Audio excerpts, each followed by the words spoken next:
Tonight, on Mir, spooky orb needs to be thrown overboard. Soros needs a restraining order. Be right back again and get ice water. Potatoes! And Andorus does not want an older sister. Also, rest in peace recording. It's unfortunate. I mean, we didn't miss, like, a crap ton of, like, super crazy stuff, but I did like the potato analogies we had, and Hildie being even more emotionally traumatized again. Hildie got traumatized, and Themor, for the first time ever, got traumatized. Not in the way I intended, but hey, I'll take what I can get. Andros yelled at his gods for being gods, and then yelled at Madeline for being Madeline. Again. Look, I make a habit of yelling at clouds. I'm not old yet. I just pretend to be.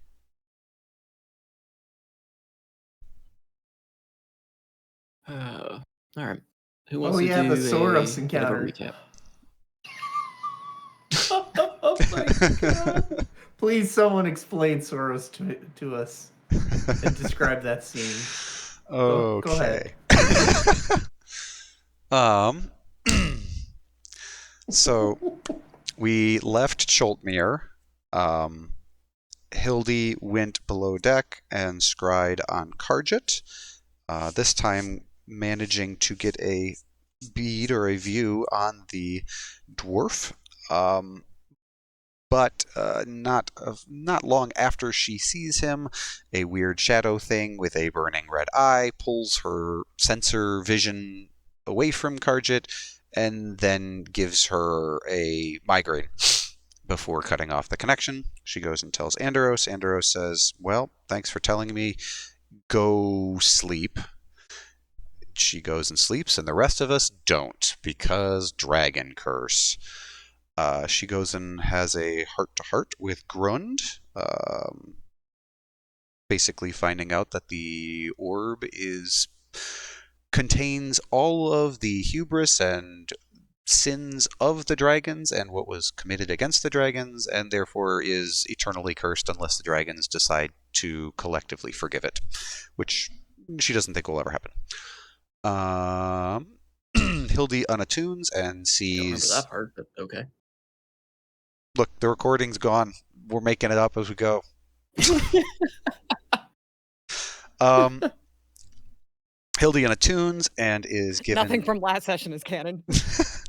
And a spectre of her long friend Lilly, who died or was lost in Jerirag, appears and guilt trips her. Long friend. Yes, long friend. Very long, like putty. Shows up and... Short stack and the bean. She shows up and guilt trips Hildie into doing the right thing. And Hildie goes, and without drugs, she decides to stuff her nose back into the magic orb, and now she can't sleep. Themor is voyeured by a spectre of Soros before he became a lich, and we learned that Soros was Themor's father, and did all sorts of things to try to save Themor from dying. Then he left after saying he enjoys watching Themor sleep. Amos had a... I don't remember that at all. Amos had a conversation with Tyrone. And look, this is all we got. This is all we got.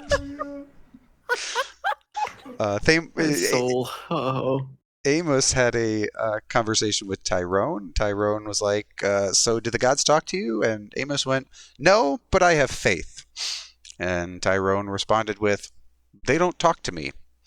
Well, they didn't talk to me before, and then an angel showed up, and I saved that angel, and now I have magic weapon powers. Huh? Also, it's like a potato. Faith is like a potato. Huh? That was about how that conversation went.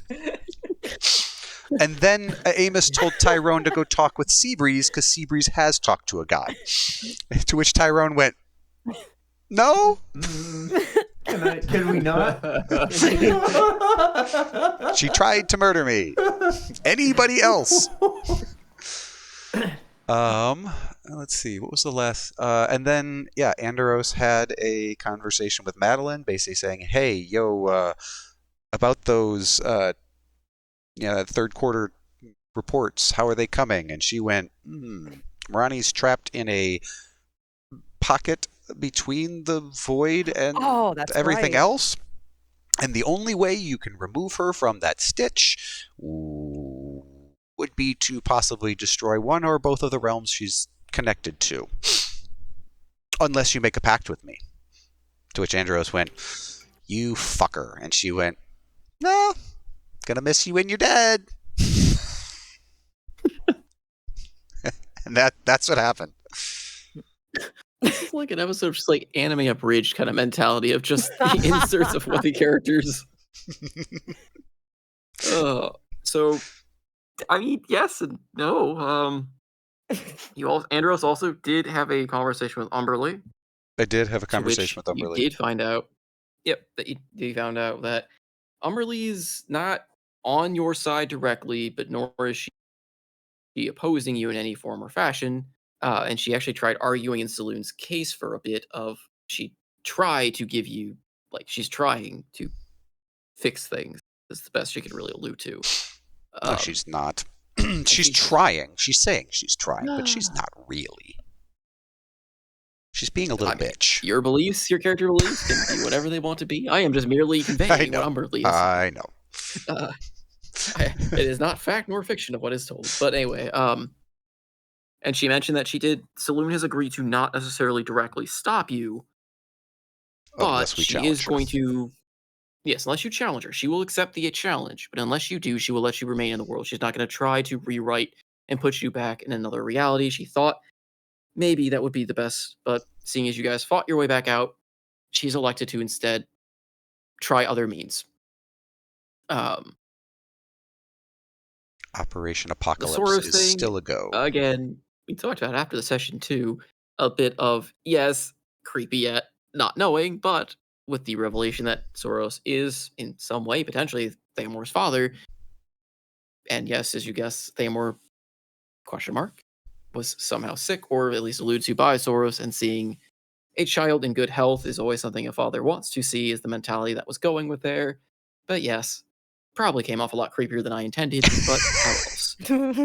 We have a gigantic, time gap between when Soros actually was alive and the current. It's true. So, more to learn there. When spoken, Playing him like when Gary spoken, Oldman in that in the Dracula movie with Winona Ryder and Keanu Reeves. He did it really good. He was super creepy. As long as you know the intent of what I was going for, not just to make it totally creepy. There was an attempt. Oh, was it? Oh, okay. when Seabreeze is going to get super traumatized. I'm waiting for my trauma. No, you noped out. Last time you noped out. You noped out more time. Salty turned his eye towards you and said, "Well, Seabreeze, you haven't had a conversation." And you went, "How about next time?" I'm scared. I mean, some scary stuff. I come to D&D to be OP and successful in my interactions with NPCs. Not for trauma. That's for me to inflict on others when I'm the DM. See, but that's what makes it so enriching. You can't just have all good things happen at all times. The good things are made better when you overcome something else behind it that stings and helps build what you are. Scared meowing. Meow. Meow. Suddenly Leo appears. So, and then, there was one other probably critical bit that was missed as well, because Amos did have a vision after Tyrone left of the words God Killer and God Betrayer flashing through his mind. Oh yeah, that was a thing. Indeed, it was. Amos, what have you done? You monster. No one will never Just know, use because so far we've Raised. elected You didn't to help ignore an him. angel, you Stab him. murdered it. You stole its heart, and now you are subsided by its power. Oh shit. Is this like you remember, Dreg, what Wick's family was doing to the Celestial? Yep. in the prologue? Yep. That's Amos. But That's Amos. and the other thing that was slightly missed because recording was gone, I guess the details were lost. The Orb of Dragonkind is the follies of mortals, not necessarily the dragons themselves. It is the fall, it is their fall that is represented in the orb, but since they are a manifestation essentially of what drives humankind, what's in there is the fall, and it is cursed because what lies there is said to be potentially a beacon of the King of Dragons, something that would lead not only the dragons but mortals as well. Something that Grund is definitely afraid of. She wants nothing to do with that orb. Right. And we know nothing about this King Yes. of Dragons because, well, we only know of the ones that Grund has told us about. As far as what Grund is alluded to, it should be a myth. Even to the dragons, this is a myth. But the orb proves that perhaps there is more to it. And we don't know who created the orb. To that point, it just... Nope. Yeah, it was something that the Drake sorcerers found and used. Yep, as far as you are all aware, that is the only history to it currently is somehow it ended up in the hands of Drake, and they used it to do what they did. As to how they got it, who gave it to them, if anyone gave it to them, or if they created it, all that is still a big unknown. Who knows? A plot thread for later, or a plot thread to chase now? Don't know, but it's there. I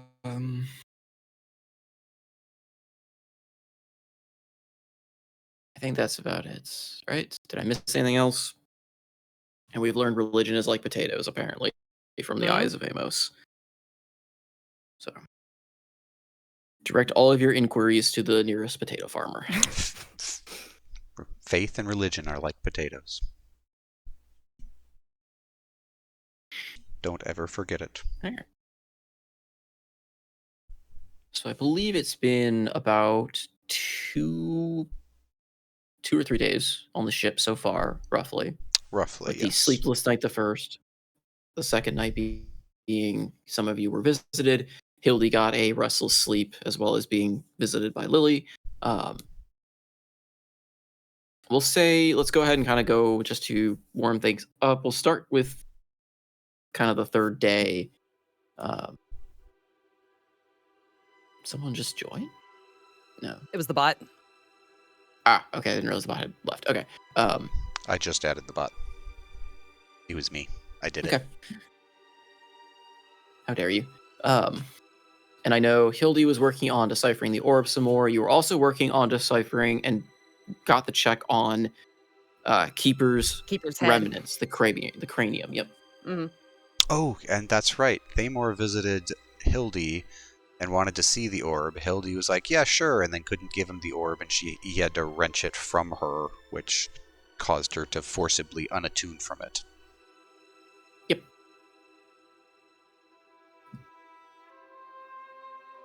Which caused a bit of psychic damage to her as well, if I remember correctly.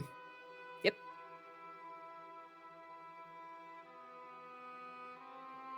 All right. Is there any other questions or anything else before we start? Do you want me to go ahead and roll my D8 now? Because Hildie would reattune. Yes, if you're going to reattune in the morning, go ahead and roll me the D8, and we will figure out what new curse you have.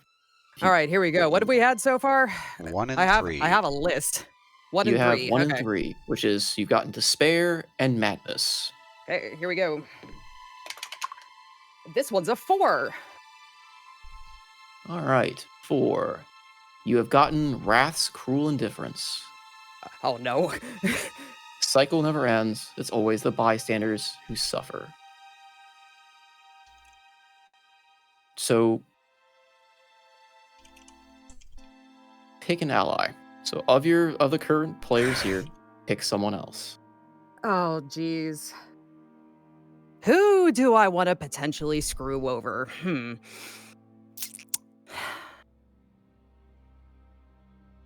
As you kind of stare into it, it beckons. It asks for you, who will share this with you? Oh, man. Let's give it to the What? cat. You want this a- scritches? You want scritches, Seabreeze? Okay. Oh, no. Is this a conscious choice that Hildie is making? It is a conscious choice, but it's almost it's a subconscious whispering in like your ear, but it is a conscious choice you're making. But again, when you're attuning to it, you just feel this pull of that silent, insidious voice kind of whispering in your ear. Who will suffer this with you? You can always roll dice. Yeah, I think that I should roll dice, honestly. So I think D4 would work, and then Yeah, that probably would work best. Okay. 1 is Anderos, 2 is Seabreeze, 3 is Amos, 4 is Themor. Oh no. It's a 1, isn't it? No, it's Themor. Oh. I mean, I am in the room with you, probably asking you a question. You probably be like, So go ahead and roll me another d8. Oh, okay.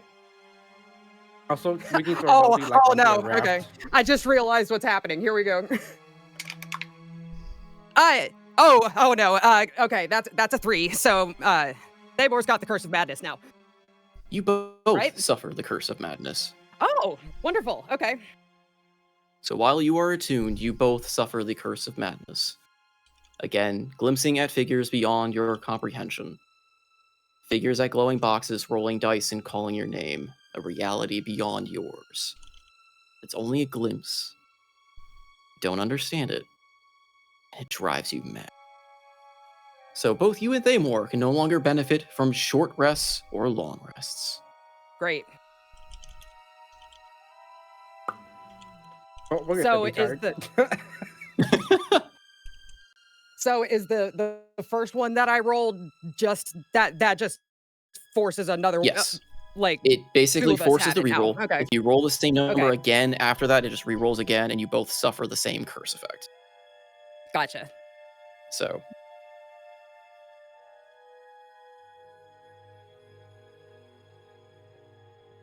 which is fun. Sure. Themor wakes up feeling cranky, I guess. Well, Themor would just, if he's in the room with you, ask questions, he would, but if he tries to go to sleep, he'd be plagued with that visions that he okay. can't quite describe. Yeah, sorry, I thought that he said that he was in the room.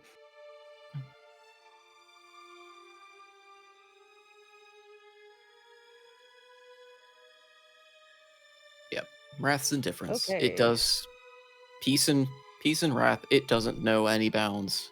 It's an endless cycle, and all suffer it. So, Mhm. at least that's my take on it for trying to divvy up these curses a bit. Anyway. So, dawn of the third day, the moon grows closer. Wait a minute, is this Legend of Zelda I've somehow written? Oops. Anyway.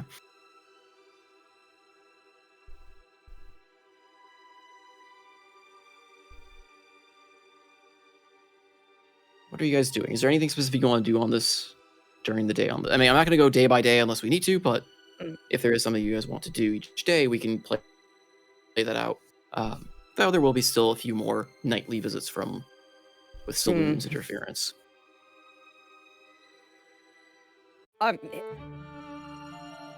Hildie would want to find Anderos at some point.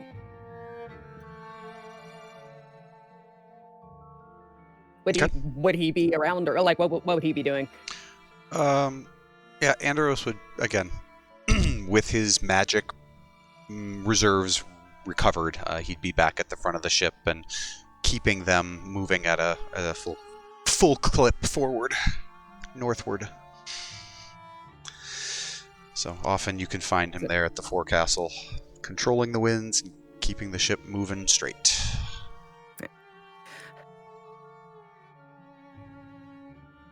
She seems a little off as she comes up to you. It's like she's irritable, and you could tell that she probably hasn't slept.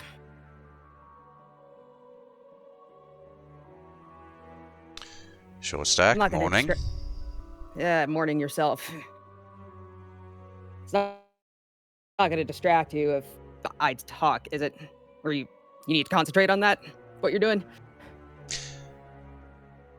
What do you have to say? I'm fine. I've been doing this a while.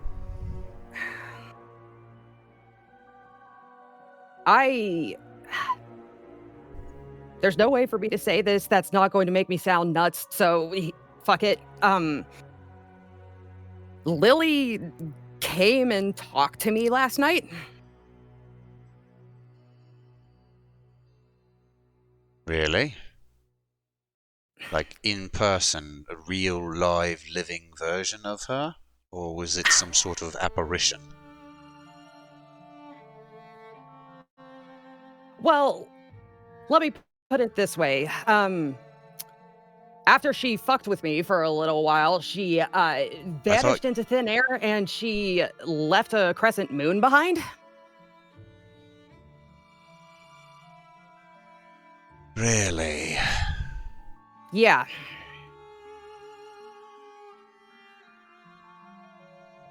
I'm not stupid.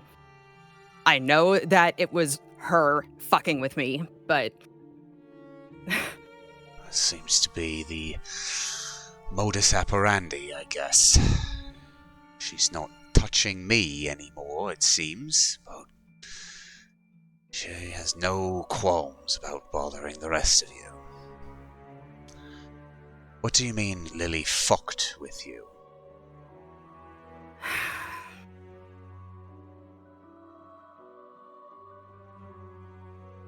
She told me that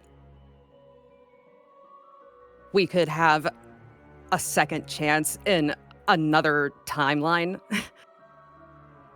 And she told me to do the right thing.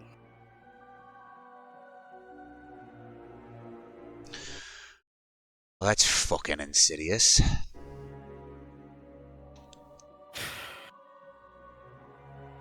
I assume you told her to go shove it up her fucking arse and went along? Not in so many words, but I know it wasn't really her, Andros. I'm not fucking stupid, but that fucking sucked. Yeah. It seems Moon Tits wants... Well, she wants all of us back in her new world. Ignorant and blissfully unaware. Ah, fuck. This isn't gonna get any better, is it? Likely not. Do you know if anyone else has seen apparitions? I don't know. I haven't talked to anybody else.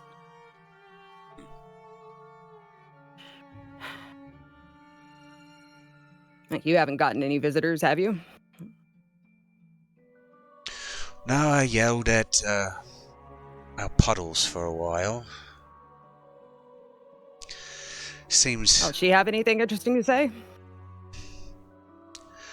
Just that she's, well, continuing to ride the fence, as it were. She ain't being helpful, but she ain't really siding with us either. Apparently, she's the one who interceded with Moon Tits and convinced her to be okay with us, at least me, living out my days on this reality until she wipes it clean. Rules apparently don't apply to the rest of you, but yeah. How nice of her, I guess. Yeah, well, she's one of them. They're all chummy family, and to them the most important thing is diverting and sheltering the world from a growing void presence. Because if the void grows, it consumes everything. likely including them. I mean, that's what Sensha told us. Well, you guys. My father told me. It's hard to keep everything all in track of what we learned when and where. But yeah, I know a lot's happened. But she cared enough to intercede and get her to leave you alone, but now that we're actually here, she won't help. Great. She won't help, she won't hinder. She just exists, allowing her sister to wreck the world.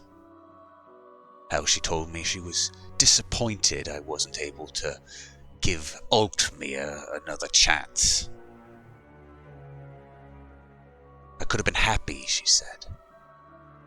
Fucking bitch.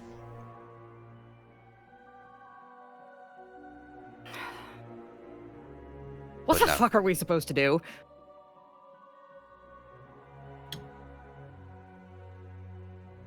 Keep moving, I suppose. I don't know if this world is doomed or not, but at least until it is, I ain't stopping.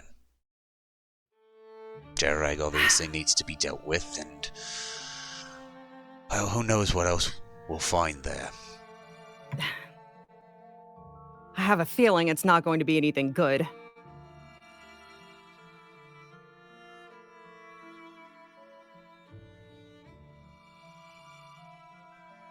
Not exactly looking forward to going back there. Yeah.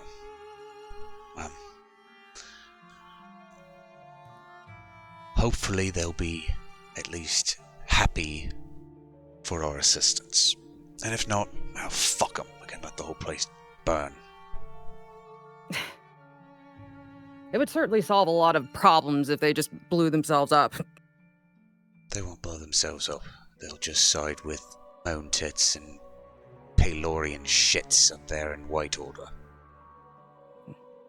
That'd just be a bigger problem, so I'd rather they burn than not be our problem, but that's a little callous. You know, a few months ago, maybe I would think that we're thinking a little too black and white, but I don't know what's right anymore. I don't know what... I feel like the least prepared person on the planet. Even with what we learn, we still have no idea what's happening. Or how to fix it, really. We keep getting all these puzzle pieces and no real way to fit them all together. Yeah.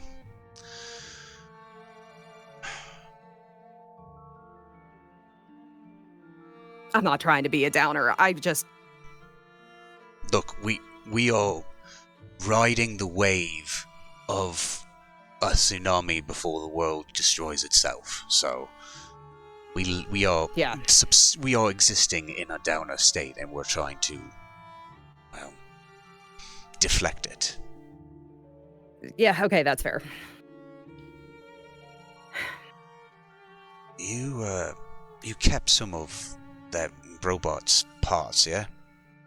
Yeah, I was looking at it last night when I couldn't sleep, Well, it might be worth seeing if you can get it rebooted, at least to get him talking. That's the plan. I was making some headway last night, so I'm optimistic that I can get it working. If I had more time to... It's just a good pun. Keep going. God damn it.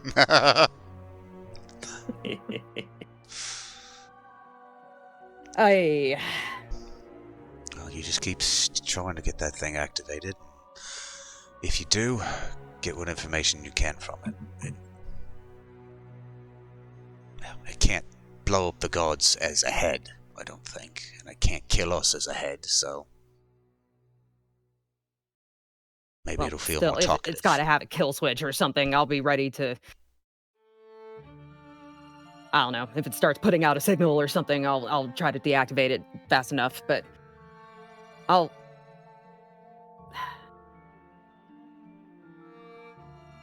do what I can.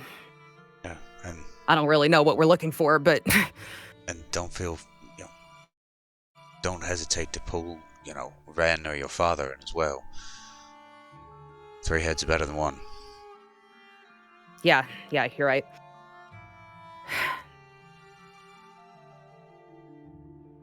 Okay, well, Like I said, we're staring down the barrel of a shitstorm. yeah. Do what we can When have we not been? Yeah. You just keep working to make us an umbrella, so at least we can deflect most of it. I'll do my best.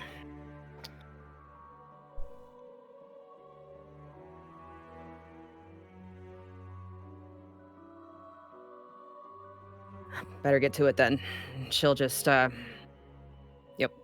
turn and head back down to continue her work on the head. We'll get to that at some point as well. Yep. Anyone else have anything they want to do throughout this day?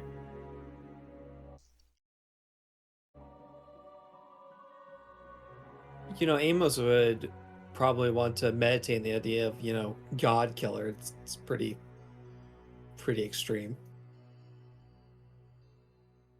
Okay. You just meditating on the idea, or are you trying to Trying to beseech for understand. answers or anything like? Yeah, beseech you for answers. Like, why would they call Tyrone a God Killer or God Slayer? Doesn't seem like what Tyrone looks like. Okay. I will come back to that in a bit. As you kind of spend the day meditating, kind of reaching out, trying to figure out what those messages that flashed across your mind meant, and why did you receive them after interacting with Tyrone? Seabreeze? Are you still mostly just kind of lounging up in the crow's nest, or is there anything you want to do as well? Not that I can think of. If Tyrone meets her eye, she'll try and give him the evil eye and make him nervous. So far, Tyrone has not left the bottom decks. He has been kind of holed away, mostly hiding. He knows you're on deck and is trying to avoid you, though, given your perception, you probably know he's on deck. You've probably caught glimpses of him, and whether you choose to act on it is up to you. No, but I mean, I don't let him know that, but it's menacing, I think is the right word. He will try to avoid you if he can. Okay. He remembers the last encounter. As do I.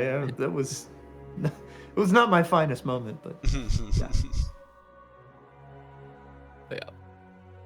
But he will not necessarily fight you if you come close, but he is definitely going to be if he can, avoid deflect away from if he sees you at all. But mostly he kind of keeps himself below decks. Mm-hmm. What is I guess I'll ask, what is Fairtail doing and what is Beam doing? For the most part, Fairtail is mostly just kind of he's a very vibrant soul, as you've come to see. He mostly spends his time throughout the day just leaping off the deck and fishing. He's sitting on the edge of the climbing up onto the crow's nest with you, or sitting on top of the sails and just honestly just sitting in the sun and enjoying the ride. He has, that's totally much like you, a new infectious lease on then. life. Yeah. I would totally hang out with that. He's awesome. Yeah, he, like you, has a new lease on life, something that he lost his life and his mind basically at one point, and now this is a brand new start in a world that he is at heart still a Orzhov member. Exploration and adventure is in his blood. He wants nothing more than just live each day, experiencing something new. So for him, this is just another good day. Of course, he's not suffer some of the craziness that your party has, being the main focus of the campaign, but I would like to have a little conversation with him if I could. Okay. Yeah, you'll find him again, kind of idling either in the sails or Or off the edge of the bow, or off the edge of the sides of the ship, not the bow, whatever they're called, the rails of the sides of the ship. Gunnels. Gunnels. She'll sidle up and sit down with him and say, "Hello, brother." Hi, sister. What have you been up to? I had terrible dreams. Last night it was awful, but you always seem so cheerful. Yes. Look around. There's fresh sea, fresh fish. Oh, it could be better than this. I agree. Can I ask you I guess a personal question? Of course, sister.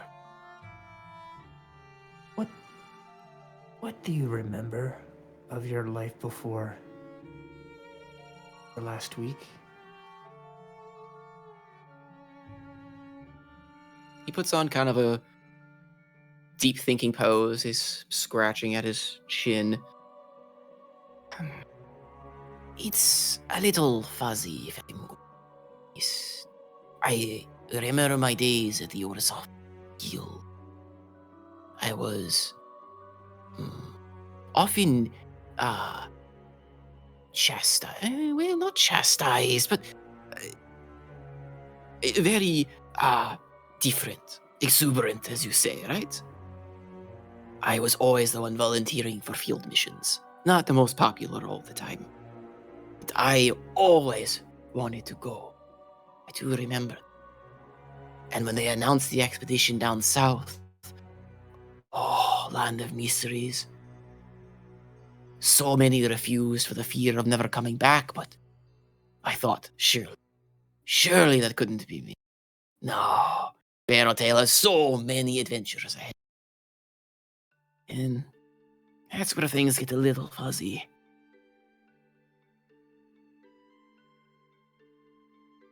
But I do remember meeting you, of course. And being brought out of us back into the light, as it were. And then, well, I remember salted sharks, fishing in the oceans, tormenting the one you call Mort, little dragons, and all sorts of other fun things. Yes, I have, like I said, this personal question because, well, you know, I sort of had the same life experience path that you did. I had a home city, and it was hard living, but then a great evil came, and I was enthralled for a very long time. Well, I guess a shorter time, but then I was turned into a... do you know Don Peter? Do you know this name? Oh, yes. Oh, very unfortunate, but very... We studied a bit of those. I always wondered what it would be like. Would I still be able to taste fish? Or would I drink the blood of the fish? I'm sorry if that's insensitive to ask, but... No, it's fine. It's totally fine. It loses its light. Like, food is still edible, but it doesn't taste good anymore. You don't really smell, you don't really taste. The only thing that tastes good is, well, you know. But yeah, my story and your story is like aligned because you are trapped on that island for a very long time, and I was trapped in that state for a very long time, and now we are both free, and I find myself wondering, well, what was your home like? Did you have a family before all this? Telltale does not remember much of his family. Traveling merchant we were. I remember ending up in Jerirag with them. But I was so fascinated, I wandered away often from the caravan to explore. I remember at the time bumping into several guild members on the run, but I don't remember why. And I ended up hiding in the Orzhov Guild Hall. The master at the time thought I was... Oh, what was the word? Punk? Rebel, something of that nature. And hid me from those that were hunting for me. And said, "You have what it takes to be an adventurer." I didn't know what he meant at the time. I simply was glad to be away. But then he showed me all kinds of cool devices and trinkets and said, "We found these on our many adventures. You too could find these things. I believe you have the notes for it." Who can say no to that? So I packed up my things, said goodbye, and ever since I've been running missions for the Orzhov. Can't say I ever regretted the decision. I suppose a bit different from your life of... Well, I could not ever imagine being enthralled and losing my will that way, but perhaps that was how it was like on the island. I do not remember much of it. Especially if it's been as long as you say. I guess the guilds have changed since then too. Yes, are you excited to go back to Jerirag? Maybe see how things have changed? Well, of course I am. It's a new adventure. I doubt my old guild badge still works. After all, it's been... Oh, how long did you say? They probably... Oh, I have so many registration dues. Oh, perhaps best I don't mention. Oh. I doubt they will try to collect. And if they do, she makes stabbing motions. Well, I'm sure I've been long forgotten, or I'll find my name in a history. Oh, that'll be cool. I never thought I would find my name in a history book. That is a bit surreal. Yes, that will never happen for me. Though I have been around a very long time. Well, you should check. Perhaps there is a history book about you in your hometown you were in. There's certainly someone that should have remembered.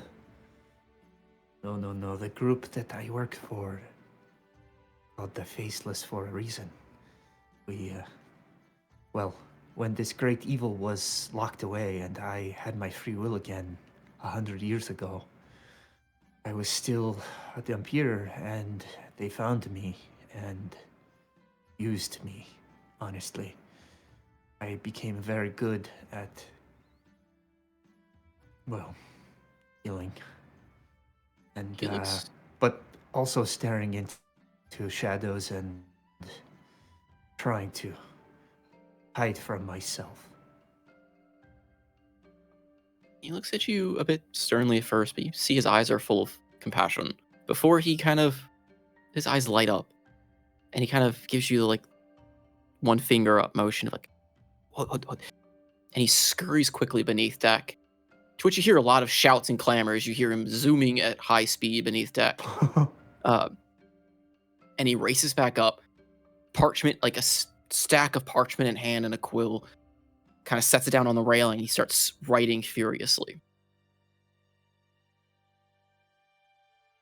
What are you writing? Your history book. And you notice he starts dating everything. Like, if you kind of peek over his shoulder, the first date he wrote is the first date that he remembers of when he met you.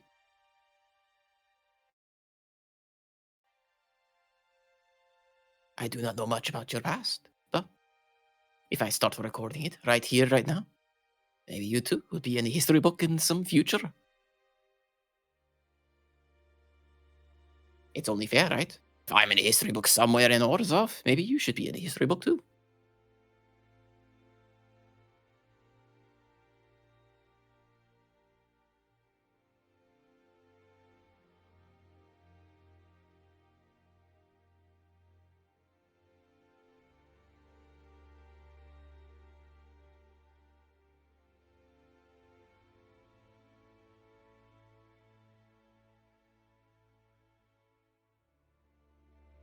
Sorry. All good.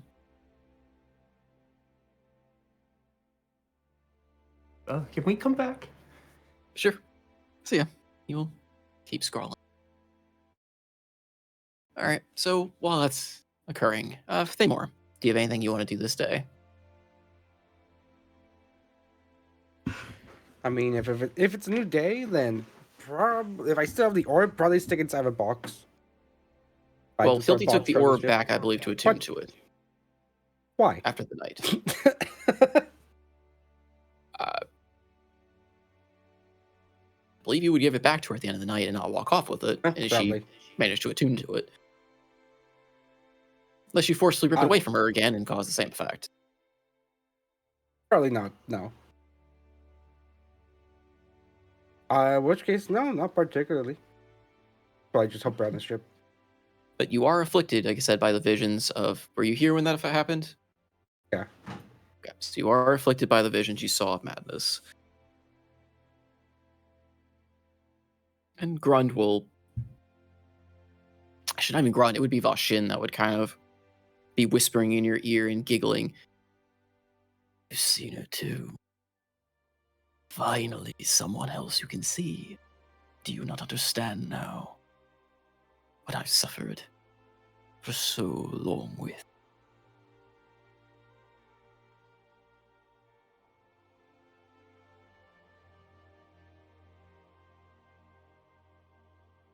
We're dealing with enough whispers as is. I don't need you in my ear whispering too. Oh, it is not I that does the whispers. It is them, the things beyond the great veil. Those that sit and decide our fates, the ones that yell for the mort treatment. I was merely a passenger. A thing to them, but now you know too, even if just a glimpse.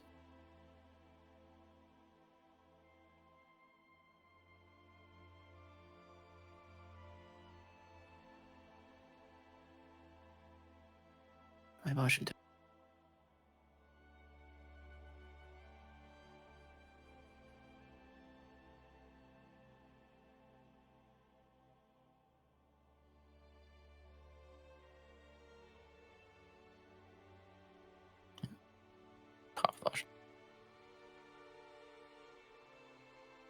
Yeah, he's sitting on your, again, curl around your shoulders, kind of laughing, chuckling to himself.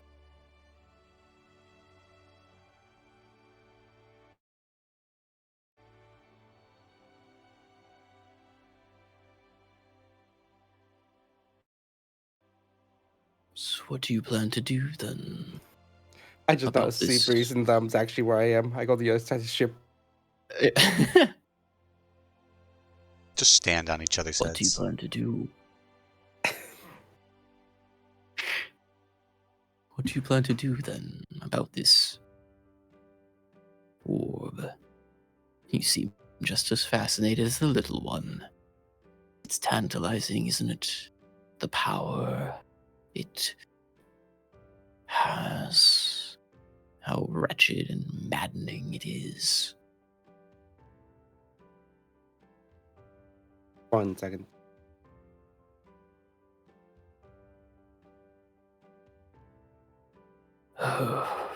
Noko, get back. I wish to have a conversation with Themor. Conversation with someone else. The only NPC to break the fourth wall. Noko has Love it. also caught feels.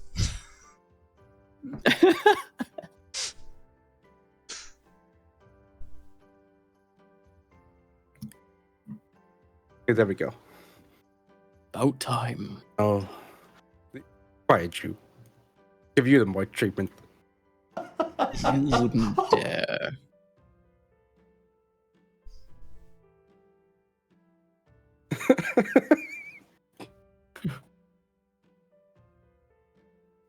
The orb has no power over me. Its magic is weak.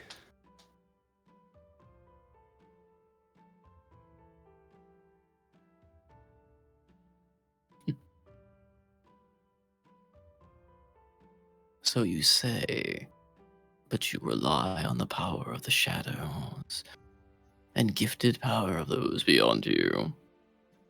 I know you, Themor. You are not so free of temptations and doubt as you claim. But that is what makes you so much fun to watch and sit upon thy shoulder. The view is best from up front, wouldn't you agree? This is actually fucking the dragon. He's acting so different.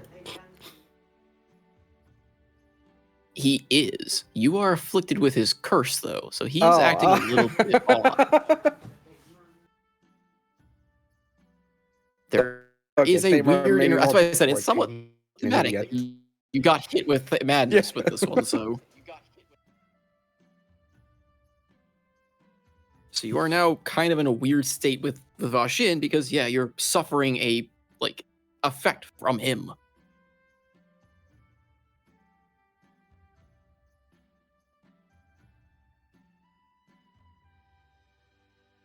And all the other dragons might not necessarily like the orb, but Vashin is technically the fallen aspect of it anyway. So what? I was like, oh, do we get advantage on player? Do we get advantage on inside checks on players then? We're on this Not curse. you. Vashin does. Vashin is truly steeped in madness and has seen, breaking beyond the fourth wall. You've had a small glimpse of it, and Themor does not know or understand what that means.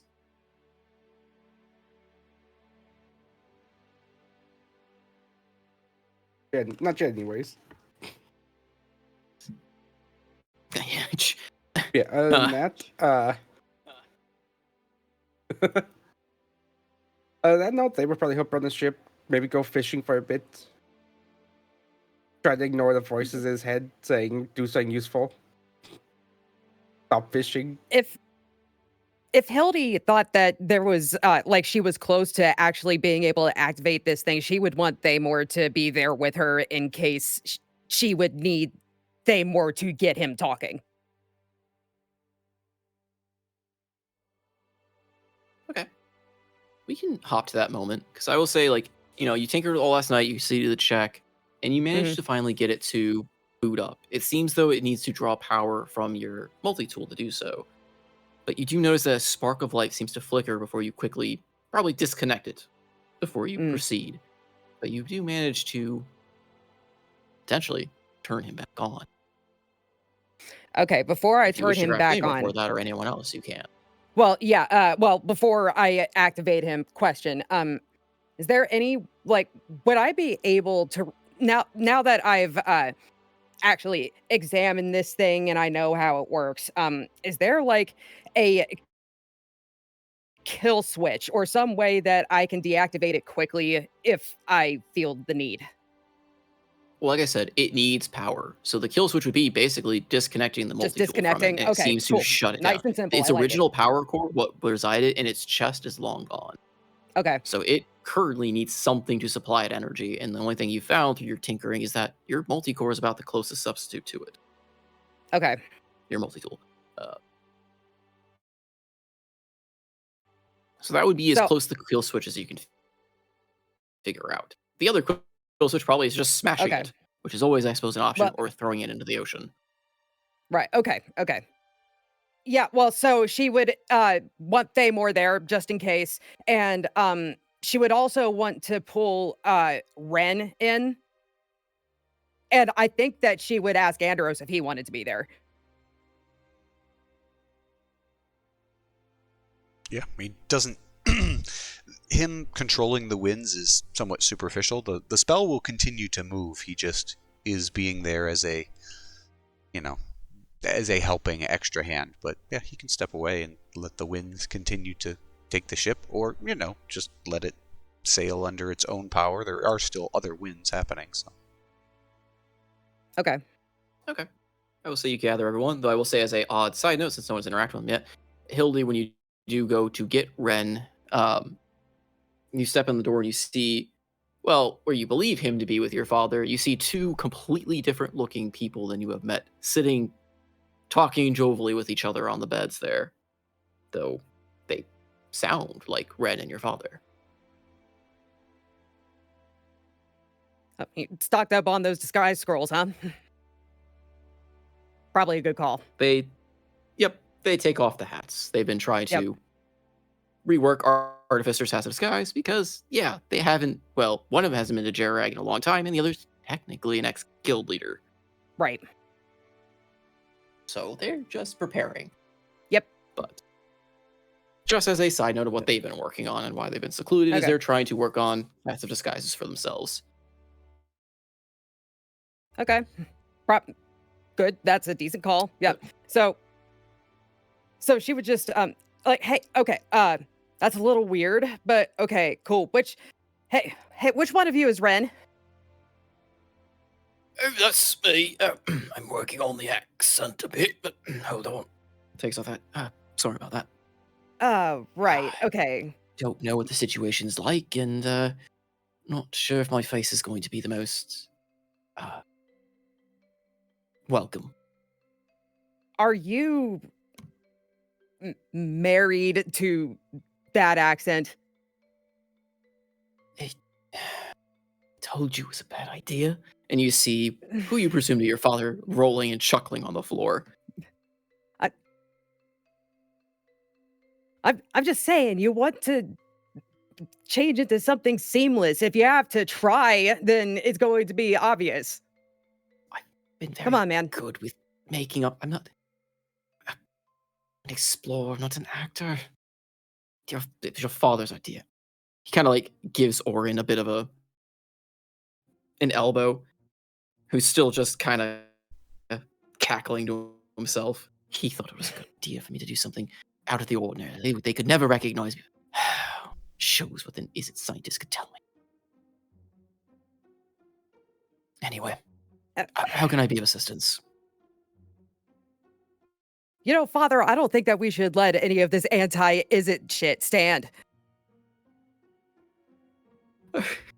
Oh, pish posh. That is, the Orzava are always so full of themselves, thinking they're high and mighty for dusting off ancient artifacts. Oh, did you hear his voice, though? Oh, I've wanted him to do that for so long. I mean, that was I'll give it a solid 6 out of 10. Oh, you're a much nicer judge than I was. I was going to give it a 2. He's tried, I suppose. I didn't want to completely discourage him. I mean, he did try. Ren's face is just a beet red at this point.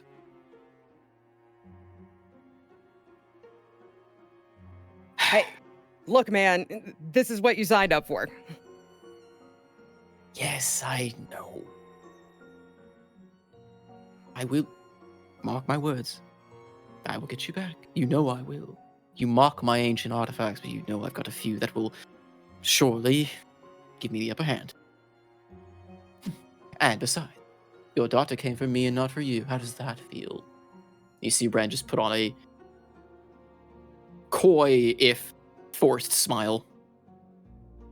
I mean, I was trying to be nice because I assumed that you would want to talk to the robot head that I'm about to turn on, but hey, if you're gonna act like a dick, then I can just leave you out of this.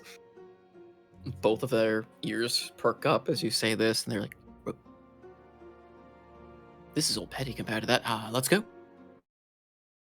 Yeah. Yes, I'd say past in the past, my dear boy. Let's go. Yep, off they go. In the face of new, fun jests are put aside. Yes. Hildie knows how artificers work. Present them with a cool toy, and off they go. Yep, and it's not just a cool toy; it's a cool toy from the past. So you intrigued both of them very easily. All right. So where are you doing this? I suppose, and if so, Andros, Themor, Ren, and Orin. I guess Seabreeze and Amos are being excluded from this one. I imagine Tyrone has nothing to do with it. I think so. No, fuck Tyrone. I don't even know if Hildie knows that Tyrone is even here. Probably not. I would say she doesn't Probably have not. any idea because he's trying to lay low.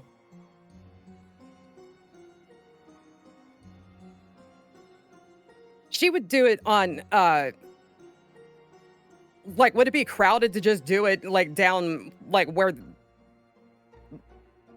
she was talking to Orin and Ren, or? I would say it's like midday-ish, so most of the crew is still working, so it's pretty empty in there. Okay. Yeah, she would pull him in there then.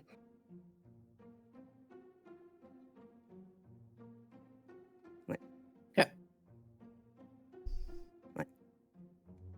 All right, I think that it's just all it needs is power. So if anything screwy happens or it looks like he's going to start broadcasting something, it's not going to be hard to turn off. But I don't even know if this is gonna. Did you... What about Seabreeze? You seen her around? I thought she was up on the decks. Well, I know she was in the crow's nest for a while. What, you think that she would want in on this too? I mean, if we're gonna learn something, I might as well have everyone learn it here, than try to do it secondhand. Here, give me a second. I'll just peek out the door. Seabreeze? Sure. No. Hey, Andros, yeah, I think you have to do the thing. Psst, psst, psst, psst. Seabreeze?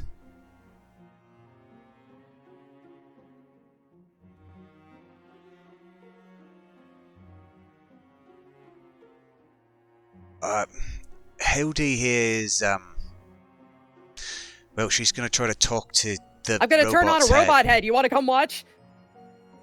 You got any interest? This seems... What? Just this whole situation where you're like calling and asking like this gives me the creeps. I don't know. Hey, whatever, if you don't... Is this thing going to hurt us? It's a head, and a short stack, you've assured me you can unplug it at any point. 100%. And I've got the two other smarties in here with me, and they should be able to intervene. Right, guys?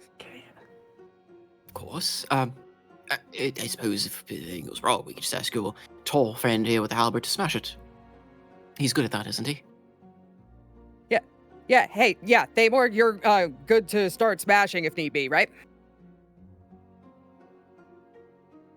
Mm-hmm. Cool.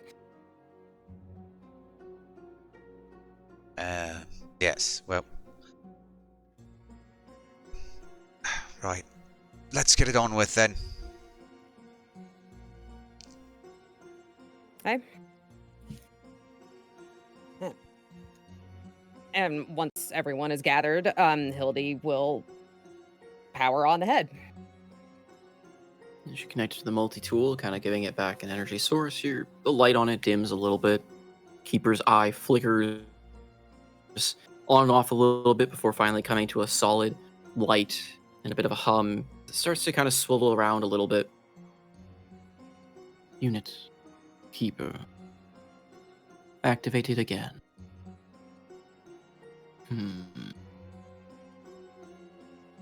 This unit did not expect to be in this condition.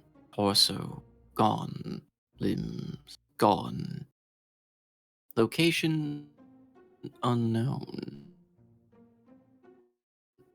Mission directive. Error unknown. Its eye swivels kind of around the room a little bit, finally kind of acknowledging there are others. Query. What am I doing here? You remember us? Your memory didn't get wiped when you blew up, did it? No. I remember most of you here. I do not remember the small little dragon thing on that one's shoulder, and the little one that looks like an older version of you. Like an older yeah, okay, sure.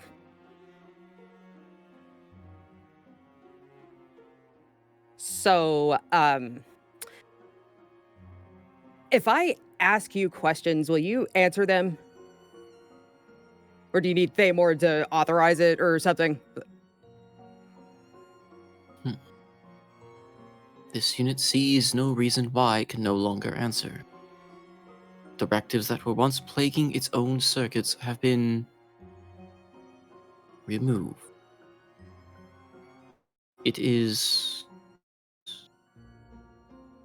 a freeing thought. Keeper will need to diagnose these thoughts. It has been a while since Keeper has had access to its own mind, as it were.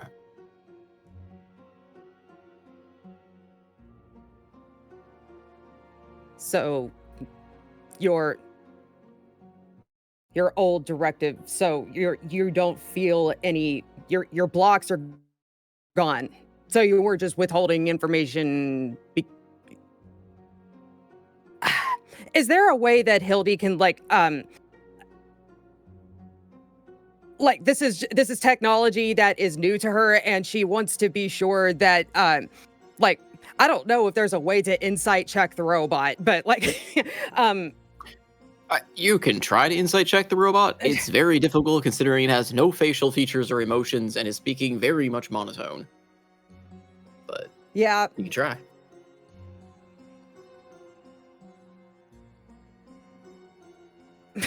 Sure, why not? Let's do this.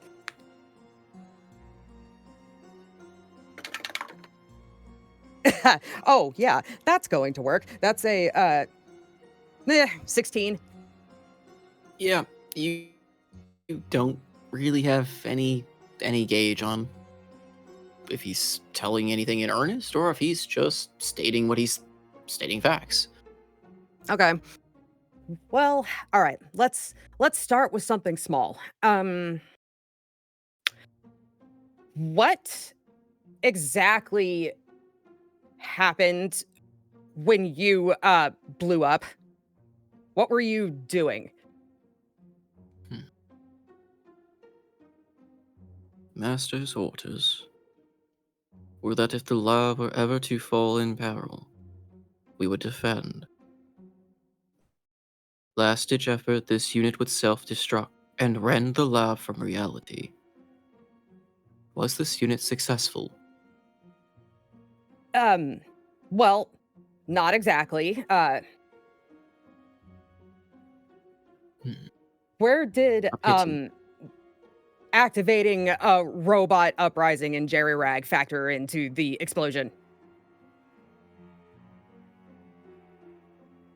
Jerirag? I am unaware of this term. I think something plainer fucky happened when I sent you somewhere else, and you reality destroyed that. A planar collapse within a sub-quantum layer. Perhaps. There are many anomalies that can occur under such conditions.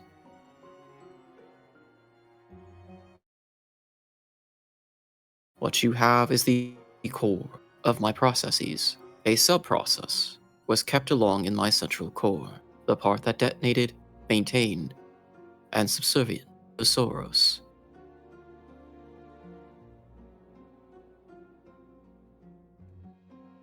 So you're feeling less chummy about your master then? You have no loyalty to him at all.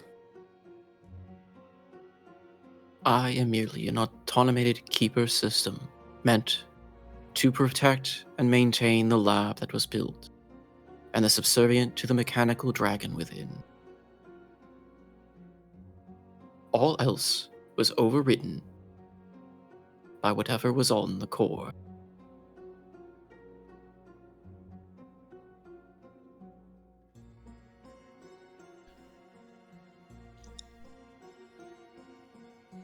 When did you start working on that Mecha Dragon thing? I don't need dates, but roughly speaking, compared to when Soros was still king, how long were you working before, I guess, he was betrayed? This unit only ever remembers when Soros was king. Though his health seems to have declined to an odd state this unit could not recognize. But this unit and the others have been working since then, forever on. What do you know of what Drake did? What is Drake? Soros' kingdom.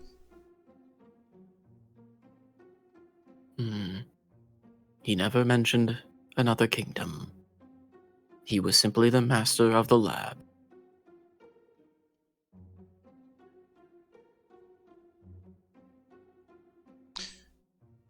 And your directive was to build a machine that could destroy gods. One of several, yes.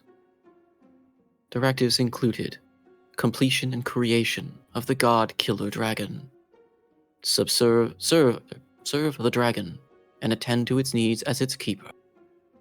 Keeper of the lab, maintain, protect, facilitate the lab and all of its properties, defend against hostiles that could approach.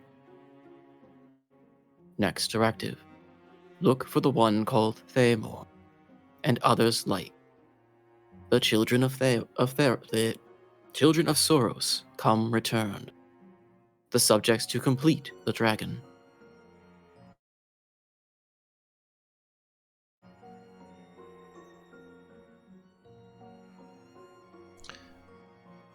What kind of firepower was that thing working with that you were so certain it could kill gods?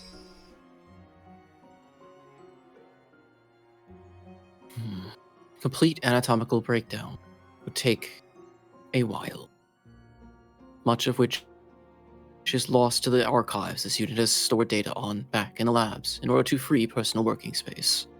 Unit included but not limited to adamantite alloyed skin, several working mechanism, generated off an old core created by Soros to be resilient to machinations and divinations by the gods. A weapon with a combination of the power core supply that could, in effect, kill a god, as such decreed by Soros. Functionality untested. Field tests untested. Unknown whether the specifications actually match designations. Irrelevant. As directed was only to complete, not to test. At the time. These power cores, as you said. Are they anything like the thing powering you right now? Gestures to Hildie's multi-tool. Analyzing. Similar. Yes. How many did you have? Several. Facility was founded upon such a nature and power.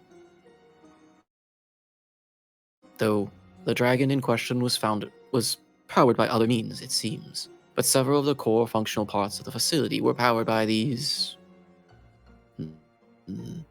as you call them, tools?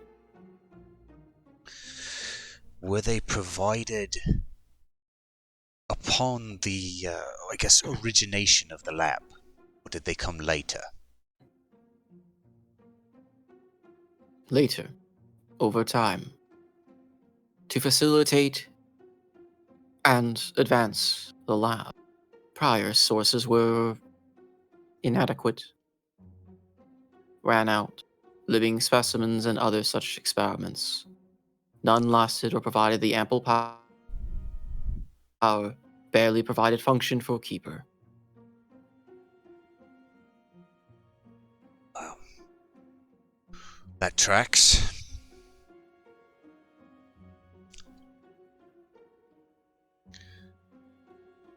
Where were they coming from? Above. Outside lab. Provided by agents of Soros, I expect. Soros or his designated deliveries, yes. we were not allowed to leave the lab. Though, and again his eye kind of tilts upward again, it is not at all what this unit expected. It's a big place, the world.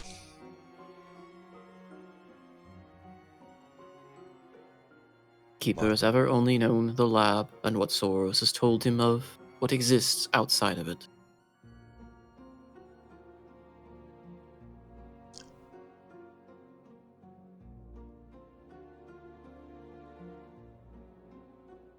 We may have been a little dishonest back in the lab, seeing how you were still controlled by Soros and seemingly acting under his direct command. But one thing is clear. There are gods working to rewrite or otherwise obliterate this world and create a parallel one in its place where its occupants are none the wiser.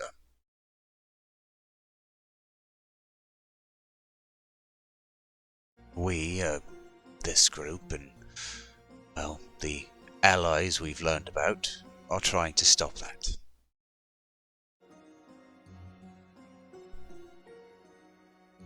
Why? We're kind of partial to it, this world. All our memories are here. Friends are here.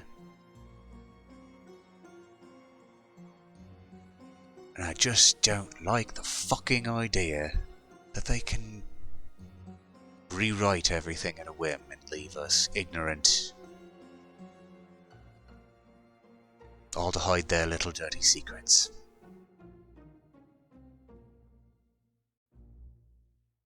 I am afraid Keeper does not understand the sentiments you put forth. This unit's mind is made to be written and directed. Free will is but a term. I think that's the difference between you and us. Free will is in existence for us.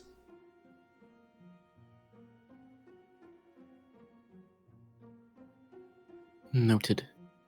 That would explain the erratic and unpredictable behavior you and your party elicited in the labs. I spent many countless hours analyzing it, and could not find any relevant data or predicted paths of which to follow based on the actions you took. It defied reason and logic. You know, we do have someone you'd probably get along with great with that line of thinking. But I suspect she's Did other feeling members of the labs? that. We can introduce you to her later. You guys have a lot to catch up on.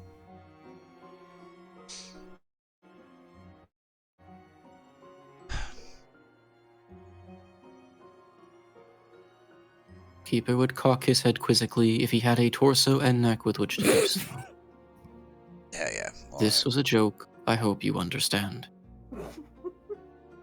it was an attempt. We can at least Noted. appreciate that.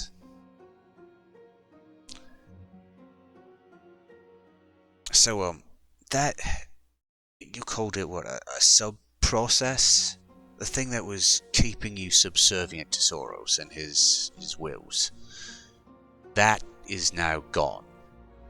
Is there a possibility it could have been transferred in that reality warping bullshit we may or may not have caused?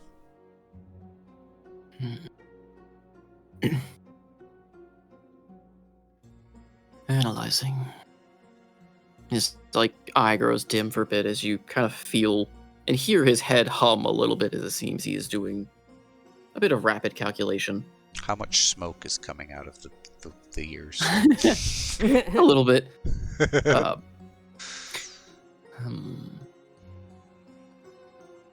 The power source used to power Keeper once was a mix of both necromantic and similar magics contained within the core now powering Keeper's head. Living, but not sentient necessarily. A set of orders transcribed on a power source, if you will. Given correct conditions, perhaps if other such things as Keeper once existed, orders could have been dispersed amongst the entire multiverse, across the planes. If such thing exploded and ripped the walls down. Possible only conjecture, though. Such a force could also cause irreparable damage to the shard of reality it was placed in. This unit has never experienced the force prior.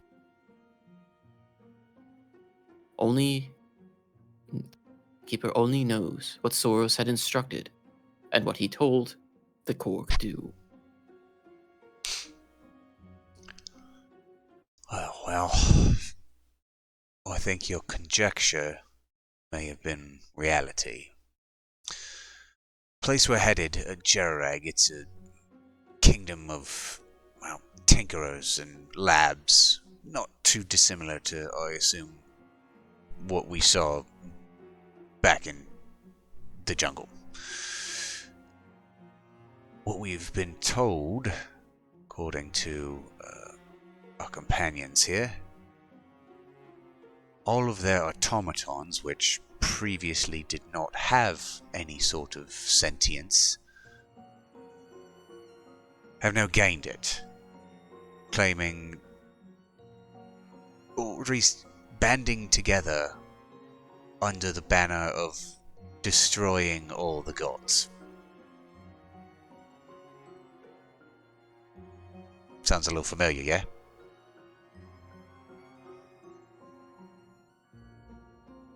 Keeper is... How is Keeper supposed to feel about this? Well, I suppose you can be proud your conjecture was right. Or horrified, I don't know. Emotions don't seem to be your thing.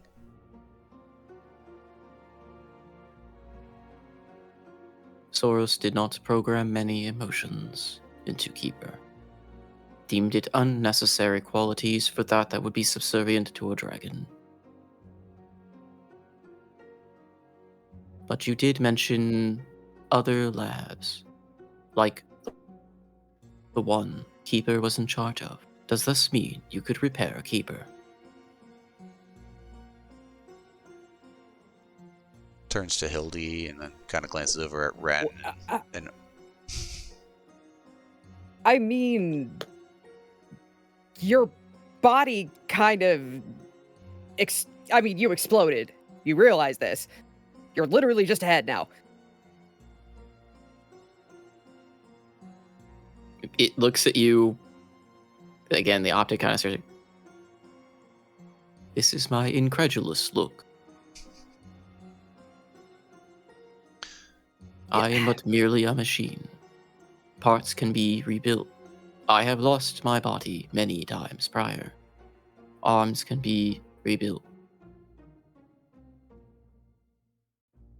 I suppose...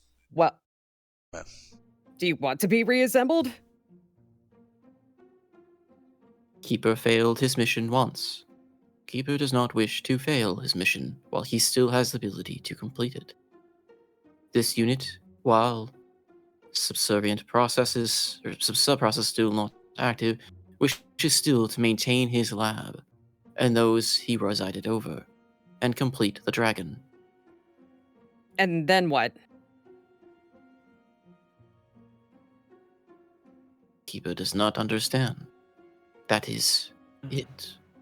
That is the completion of the goal, is it not? But the only reason that you were programmed to do this anyway was because of Soros. If you're no longer subservient to Soros, then you have no reason to do what he programmed, right? It is all Keeper has. This is Keeper's purpose.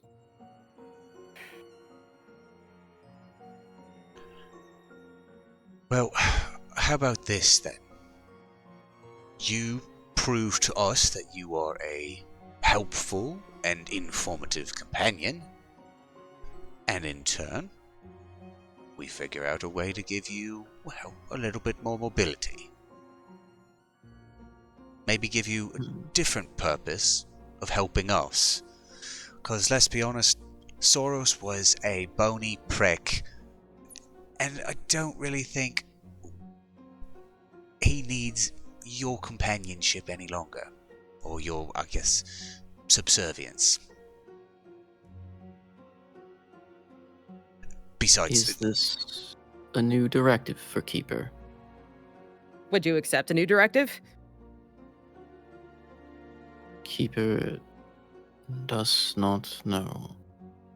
Keeper has never accepted a directive on his own volition. Units always received orders from Soros. That is what gave Keeper's existence meaning. Now look at that. We Gave get to reason. experience a little bit of free will. Yeah, so let's give it a try then.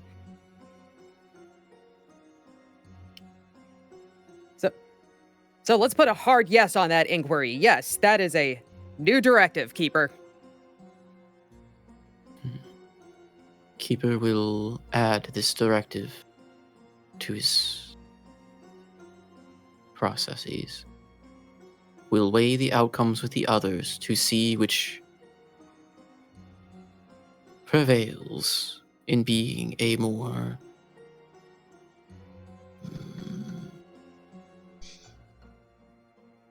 beneficial outcome to Keeper. Yes. Keeper does not wish to terminate. Not yet. Is this what you call a desire?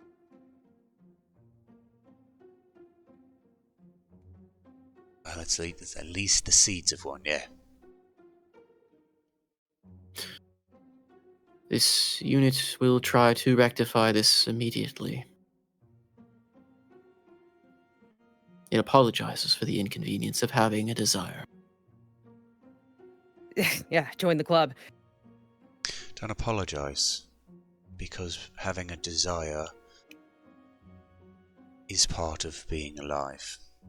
Free will is part of being alive, and let's be honest, you're making strides in the right direction.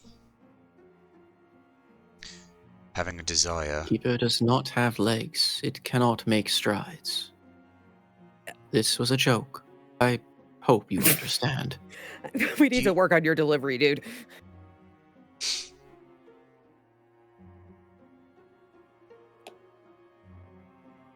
Just know the rest of us mortals also want to keep existing. It's kind of a core desire of all of us. So, at least you're in good company there.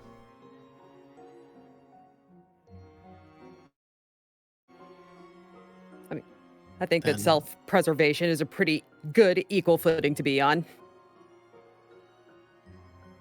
Then if Keeper can have another desire, as you say, Keeper would like to see the sky again. I remember it briefly.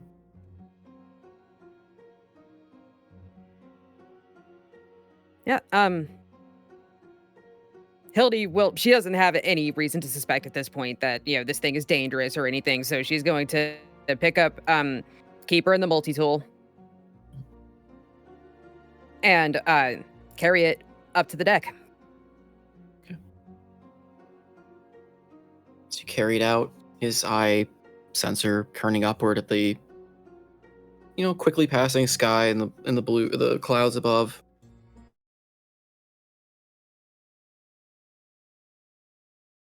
It is truly There are... Keeper is at a loss for words in his vocabulary to describe the conflicting states of directives, emotions, perhaps. Unit is not used to this.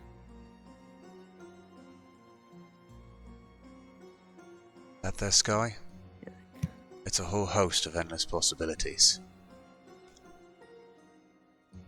All we're doing is we're picking a horizon, and we're going for it.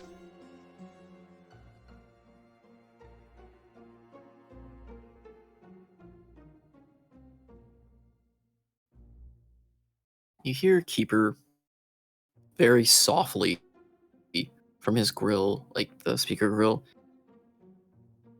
Keeper is sorry, Master, but Keeper may have developed a error in critical programming and have developed a bug. Unit desires. Keeper wishes to see more of this sky.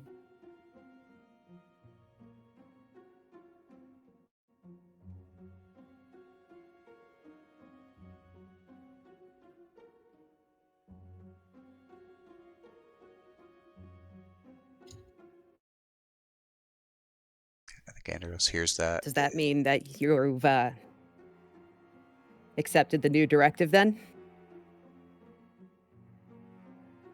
Keeper will consider the directive as all calculating automaton of the lab should be. We will weigh it correctly and objectively.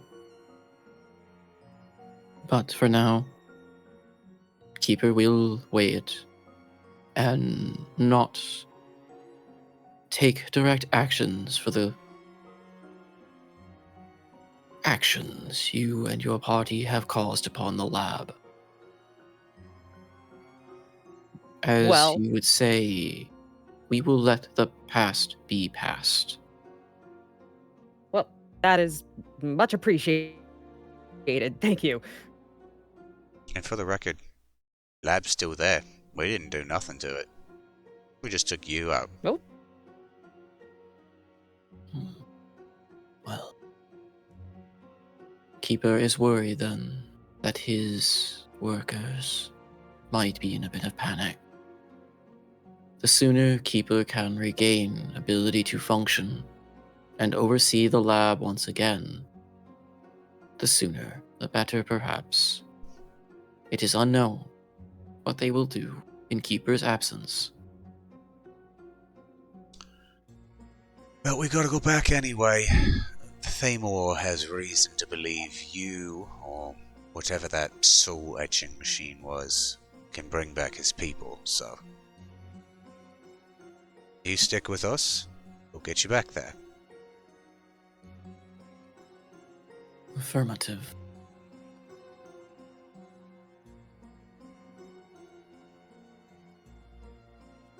well, if you're going to be sticking around, we're going to have to figure out a way to keep you properly powered. I can't, I mean, no offense, but yeah, I kind of need this multi-tool on a daily basis, you know? As long as you alert Keeper prior, I can go into a hibernation mode, so memory and damage will not be done to this unit's cranium. A power source would be preferred, as well as, of course, a full body for locomotion and being able to perform the various tasks that Keeper needs to do. Until such a time, this unit will agree to resting states. I think that being warned before I shut you off is a perfectly reasonable request. Sure. And I'll see if I can't find an alternative so that maybe those resting states won't be necessary.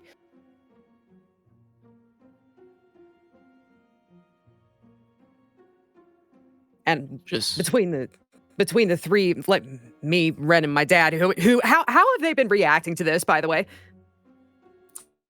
Ren and Oren. didn't want to interject too much and have them carry over, but yeah, no, like, Ren's just been like writing everything down.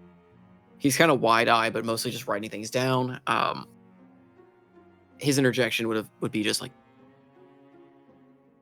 whenever you're not too busy and I can borrow the core, I would love to be able to ask you some questions. I know you never left the lab, but you must have a wealth of knowledge about the time then. And of course, Orin would kind of butt him out of the way. And you just absolutely must tell me more about this lab.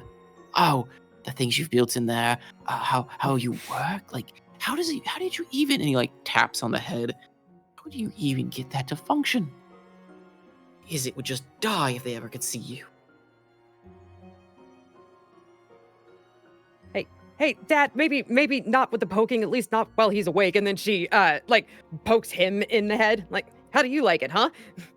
Well, if I had a metal head, it wouldn't be so bad, darling. But ow, stop. Fine, get your point. It's just, darling, that this is technology beyond anything the Izzet openly has. Granted, I know, it's been it's a while pretty since cool, I've been there, and there's lots of research going on. Huh? Yeah, it's... no offense, I know you're listening, but you're a marvel to me, at least. None taken. Though...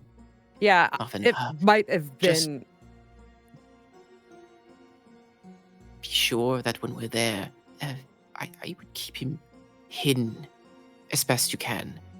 If word gets out of the guild at all of this, they will stop at nothing to get him off of you. What you have in your hands is worth the entire city's worth of just... I can't even fathom. They will send everything after you to get him. Well, then I think it might be prudent, if and when we do get to Jerirag, the keeper, well,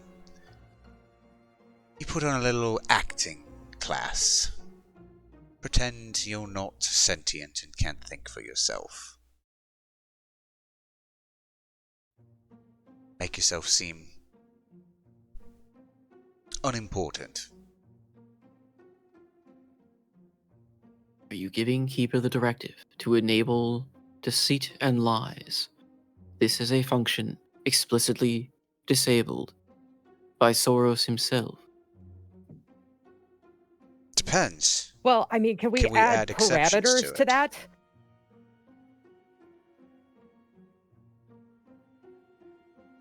Yes.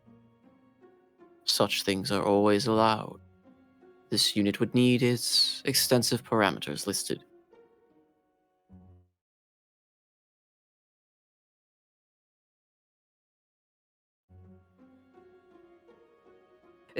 Is Hildie familiar enough with the technology at this point to be able to figure out how to, like, modify the parameters for this?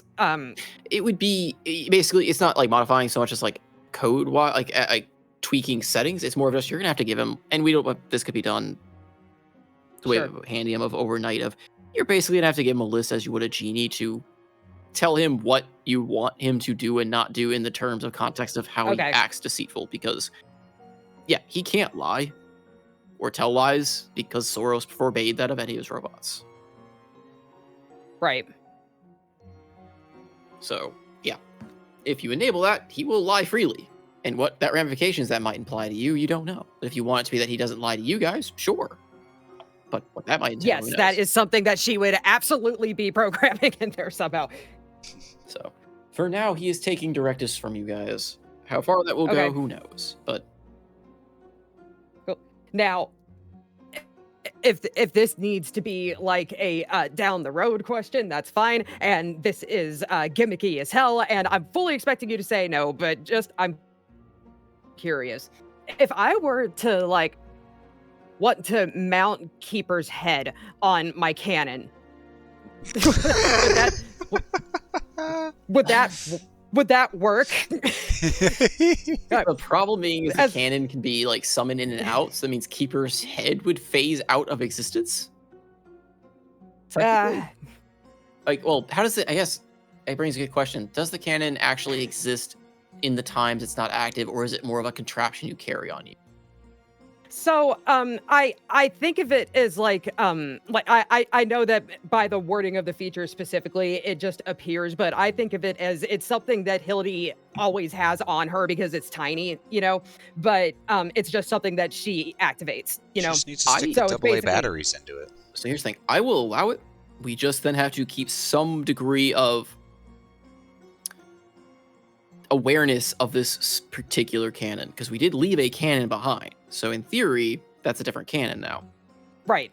So I'll allow it, because that sounds hilarious, having a head mounted to a cannon of an autonomous robot, because why not? Fucking A! Yes! We just do need Okay. to keep, again, Okay, the so fact that- literally, all right, you guys know the creepy spider toy from Toy Story? I was thinking the exact same thing. yeah, that's what came to mind too, actually. That's literally what we've got. We are also here. And contemplating giving You're welcome, everyone. We're contemplating giving Keeper deceit mode while also saying we're going to install you on a mobile artillery platform. Yep. we are. But we you may have not be able to said- give him access Well, to said thing, but he also does currently need a power source that the cannon can't provide, so he'd just be a figurehead, so to speak, until you can find a way to power So him for on now, there. it's just like But- a hood ornament or whatever, and eventually Yes. it'll be like that you could essentially tie or link your multi-tool to if you want to disable your multi-tool for the time while he's active on it. We can figure out some fun shenanigans with that. I am all for Yes, but we will I'm have to keep for track of shenanigans, said that yes. cannon. We can workshop If it. that cannon gets Yes. left behind or destroyed or something, that's going to have ramifications of Keeper's head needing to be recovered or destroyed in the process. Right. Okay. So, but his I'm head is willing made to of some be, pretty tough stuff. So, Right. Yeah, I mean, I'm willing to be more cognizant of my cannon placement and everything, and keep track of where Keeper is, in exchange Okay. for being able to mount him on my cannon, because that's fucking great. I don't see why not at that point. It's again because it's more of a I kind of see artificers actually literally building the cannon, and having it on them, and they kind of just send it out, and it's not just a conjure from ethereal plane, because that's not really what artificers do. And Hil- So, Hey, Hildie just now sticks he's in the mobile. D battery and lets it not go. what he was asking for, but yep.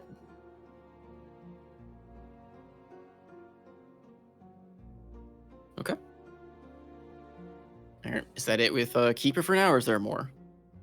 We then hand Keeper to Seabreeze and say, "Here you go. You can mold him in your own desires." You just leave him with Not a a- golden not bean a for an hour or two. Look, we left Andros. Zach's like- Look, we left Mort behind, but this is a consolation prize. No, I don't. It's not. But pitch it over the side. I don't want it. I have need of a new servant. No, my failure you will not. I forbid you. But think of the possibilities, No. my dear familiar. No, But it deserves the deep. It could serve me, though. Oh, Jesus Christ. The little man. Think of takes all the after me. fish you could bring me.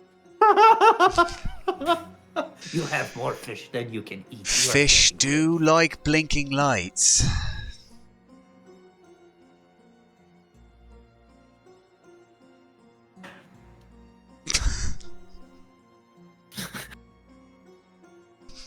Anyway, Just more of a jest than imagining, anything else. just but imagining putting Keeper's head on a on a fishing line and lowering him into the water and seeing what happens. more just like you put him on a cannon, then see Golden Bean perches on the cannon, and somehow Keeper becomes like the subservient to the Golden Bean and sees Golden Bean as the master, and they just get into. We have another character for the No, Almir off-brand characters. this is a bad idea. We have Thunder Hands, we have Keeper Head on cannon, we have Golden Bean, We have Barnacle. We have Shinari. Barnacle, and Frey. Oh gosh. Companion quest.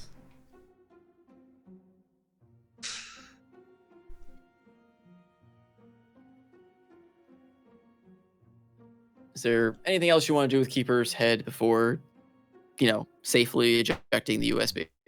With fire. I don't specifically have anything else. No. Seabree goes, "No, I'm going to hold down the power button. No safely ejecting." ESD? Never heard of it. Let me shuffle my furry feet and touch him.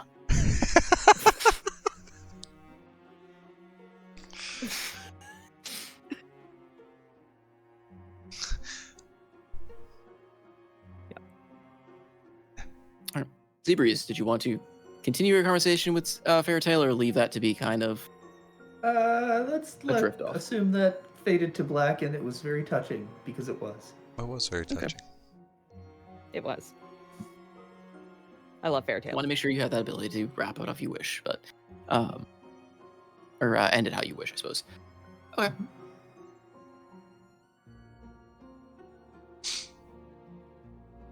Anyone seen Featherweight? I would- It's been like 3 days and I haven't seen him.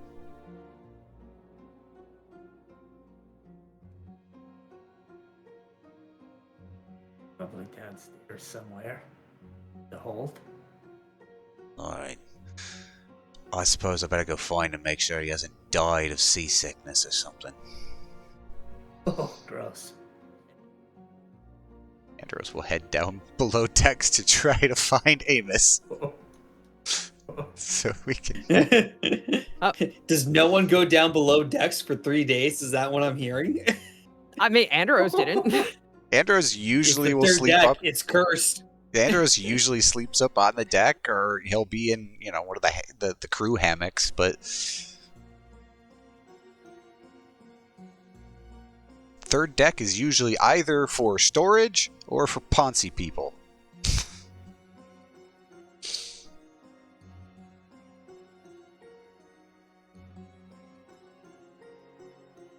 Amos, I believe, is still below deck on the third deck, meditating upon the visions he got regarding Tyrone. Featherweight, you down here and alive?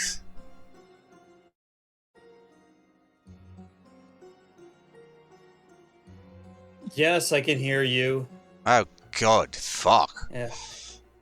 I hadn't seen you in a while. I figured you might have killed. Well, imagine if I did. Popped his head out the door. I'd rather not. How long would it take for you to come down? Apparently 3 days. What are you doing down here while you're so lonesome?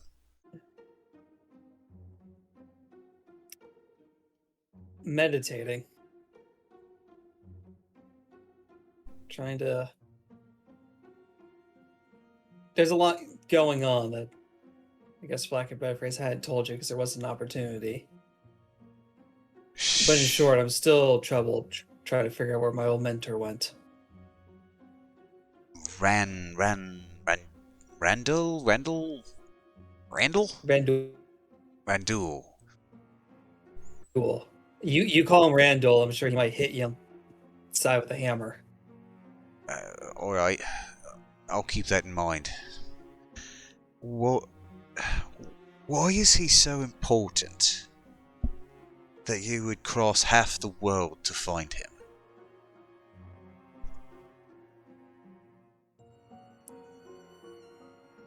Because I think he is strong enough to help take back my town from the White Order. That's why. Him and the rest of the Order of Sun and Rose. Is the White Order I occupying had to take a it? detour with my wife and kids. Sure. Is the White Order occupying your town? I mean... Yes, it's halfway between Jerirag and Whiteleaf. Or Sunbreak, forgot the name of the city. Okay, but they've got all sorts of, outposts and, I don't know, bigger cities. What's so special about your town? You mean aside the fact that I live there? like I said, what's so you special mean- about your town?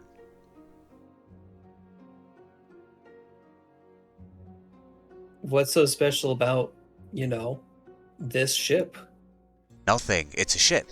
That's why we're not being occupied by the White Order as we speak. Obviously, they had to have some reason to go to your town other than just, hey, you're on the way to Jerirag. Hey, you see Amos not like roll his eyes, but kind of just look around. Yeah, well, maybe they just needed some more food, foraging for some more food on their way over to Jerirag. That's my best guess. And they needed potatoes. They needed the humble potato. They're full of nutrients. Yeah, they're also obnoxious to cook right. At the time, it feels like you're eating a lump of wood. It's only because you're cooking it wrong. I put it in the oven for a little bit. Comes out great every time. So the way I see it, the White Order basically got 2 in 1 stone. They got an outpost on the way over, plus they got free food. Remind me again, your town. Where is it exactly? You said it's halfway to Jerirag? So is that down in, the Orcish state? So... I say halfway loosely. It's on the road. I don't think it's in the Orcish state. It's probably closer to Sunbreak than Jerirag, but So it's in on the way. It's in Whiteleaf proper. It's in northern Soros. at the very tail edge. Okay. Normally they don't bother us. Where's it in Until relation to the rest of it? You've got obviously Summer's Guard and Dikeed and Luminessa, Eversand. There's a whole plain up there full of white leaf towns and population.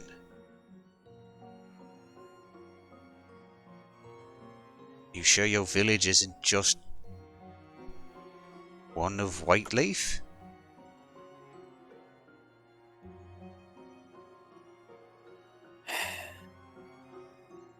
It's a little bit southwest of Summer's Guard. But like I said, normally they don't come. Sure. Sorry, getting into... Maybe there is some secret thing in there, but I don't know. It'll be news to me. Okay. So anyway, Brandul can help you take back your town.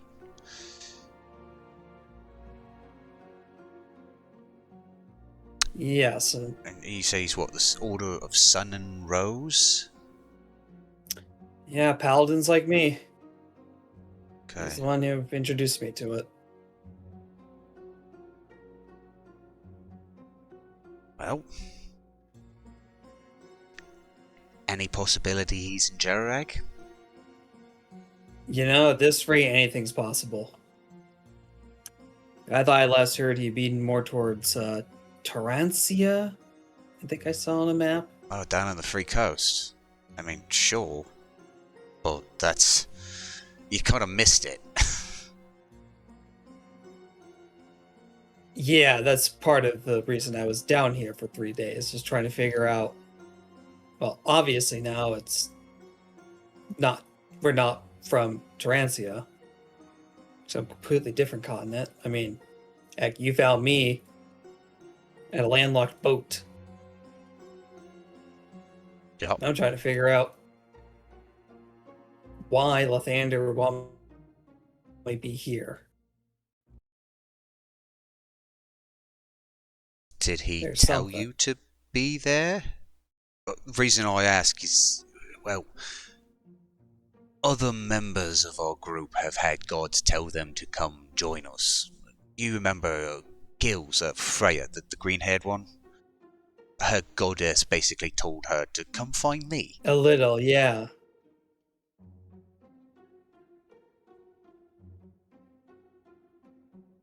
Yeah, this is more of less find a specific person and more just follow the path to the next step. And the trail did kind of end up dry where I met you.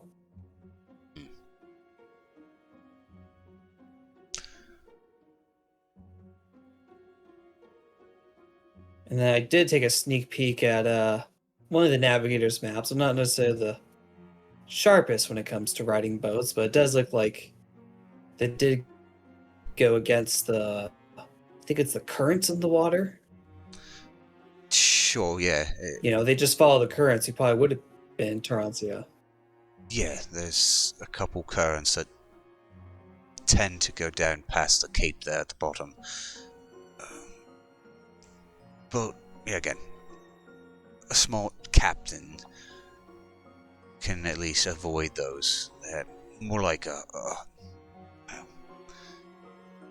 they're more like the roads, and there's ways to get around them by, I guess, trekking across wilderness, as it were. Regardless, you're looking for your master. We're headed to Jerirag. I guess it's you worship. You said Lathander, yeah? He seems to be on our side. So Yeah. I would say, I guess, keep petitioning him for aid.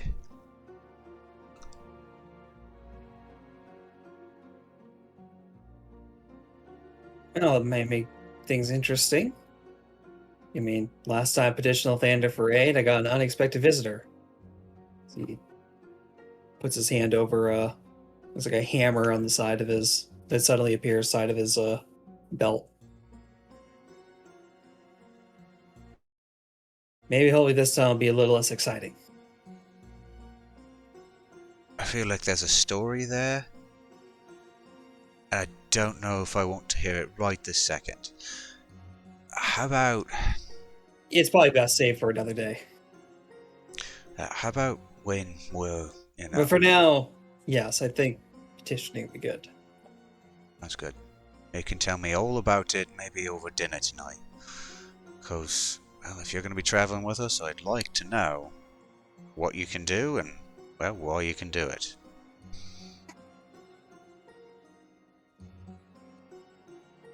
Appreciate it, Captain. Alright. And if there's anything that changes in my mission, I'll let you know. Appreciate it. Maybe my mission is to join your crew. Something I'm still trying to discern. But signs seem to point towards there's something special about this crew. Well, don't let it go to my head too much. Just gives him a wink and then starts heading back up top. And I think about 3 steps in, you see him vanish, and he just misty steps to the top deck. Show off. Wait, does he see Tyrone ever? I don't think Tyrone's so. hiding in the other room. Unless he goes in there. Yeah, kids these days. I think that means something. Ah, but you misty step while the boat was in motion. We need to calculate how far back you actually teleported instantaneously. You could teleport into the ship. For the offset trajectory. I think if I instantaneously teleport 30 feet forward, into it. I made... It is instantaneous travel. Don't go anywhere. I know, but it just doesn't. Interjecting laws of physics into magic is a fun, dumb idea. But anyway. Magic and physics don't necessarily mesh well. I mean, yes, but Just don't think Euclidean physics. Think of the good old non-Euclidean physics. A circle is a square. or rather, don't think about it because. Circle is a square. All right.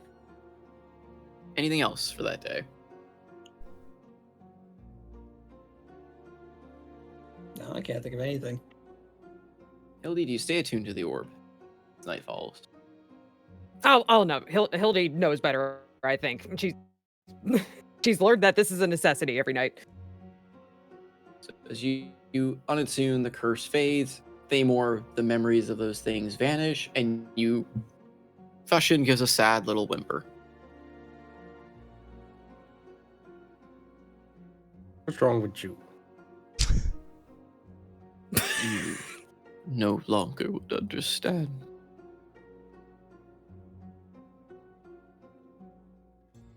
But If it's you okay. say so. I still like you all the same.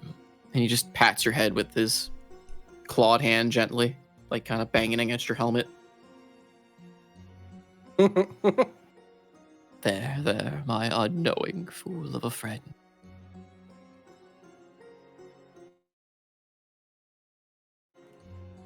He's one of us now.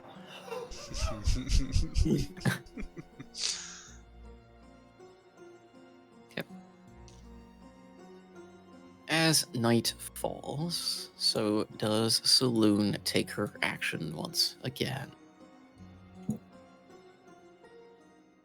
We will go ahead and... I disagree. I did start. not roll initiative. She can't do that. You don't know that? Fasin, stop her! She's out of turn. Thushin is too busy lamenting the fact that he's lost a friend that is seen beyond the veil.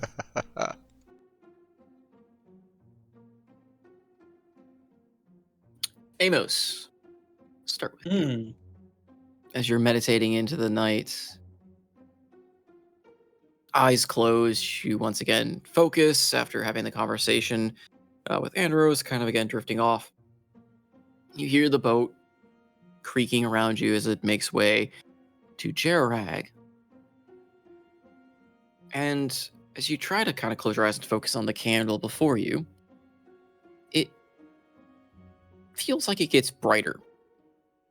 As you try to clench your eyes, it seems brighter and brighter, and even then through your eyelids, it seems to be kind of that red gaze you would get as though you were staring almost at the sun.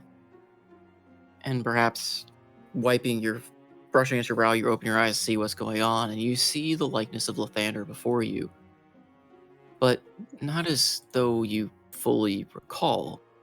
Sure, the form is what you believe, bathed in a silvery, bright light.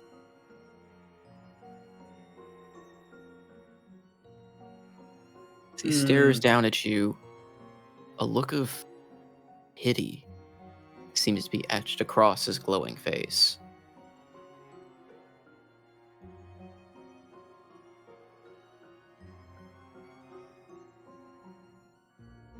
Another test?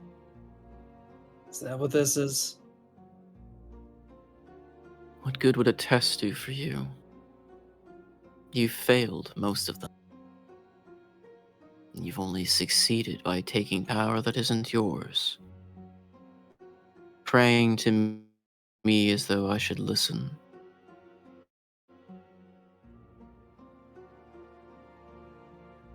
Amos rolls his eyes. I see how this is. And then he is going to prestidigitate the flame boy. The what? Because you know there's a bright light coming from the candle, right? Yes. He's going to snuff out the candle with the prestidigitation. Okay. Lathander still stands there glowing. Congratulations, you can put out a candle. I am so glad your devotion to me.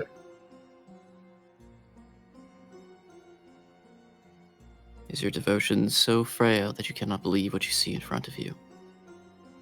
No, my devotion is so strong, I know how to differentiate between the real and the fake. So, demon. Care to show your true form? He gives you a coy look. You mortals are so blind in your devotion to us. And yet, you see him just wave his hand. And in that moment, your power wanes. You no longer feel your divine connection. Ooh. Go ahead. Try. Try to call upon the powers that I once gave you, that you cheated for. And tell me again how you don't believe that I am who I say I am.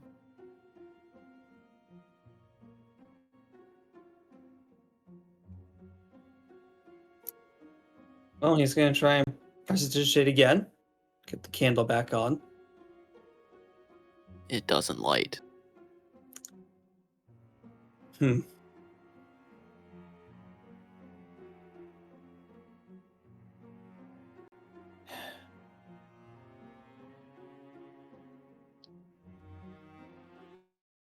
Interesting. The written texts say, how people describe you. And who wrote those texts? Blind believers? You see, I believe in second chances, beginnings for all.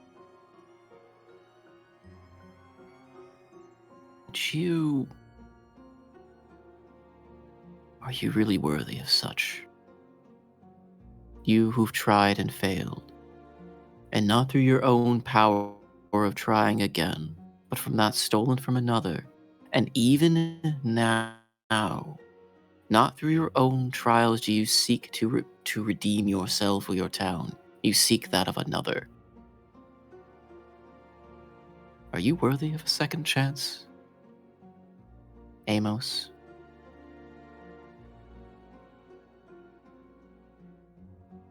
You think I stole the power from Eremiel?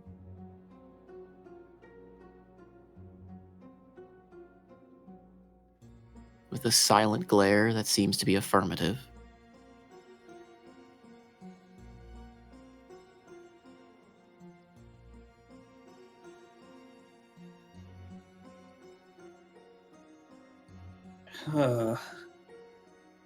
Amos looks down. He's in a thinking posture. And here I thought you sent him down for me for a second chance. But yes, to answer your question, I do think I am worthy of a second chance. Oh, really? And what have you done to prove yourself deserving of such, apart from meditating in a corner and looking for those to solve more problems for you? And then, above all, conversing with that thing.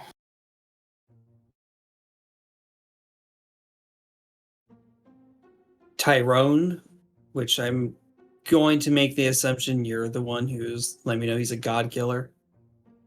I gave you the warning, yes. God killer, God betrayer. You can probably guess why we would not want to associate with these things. He's a mistake. One that was given a second chance he did not deserve. And someone paid the ultimate price for it.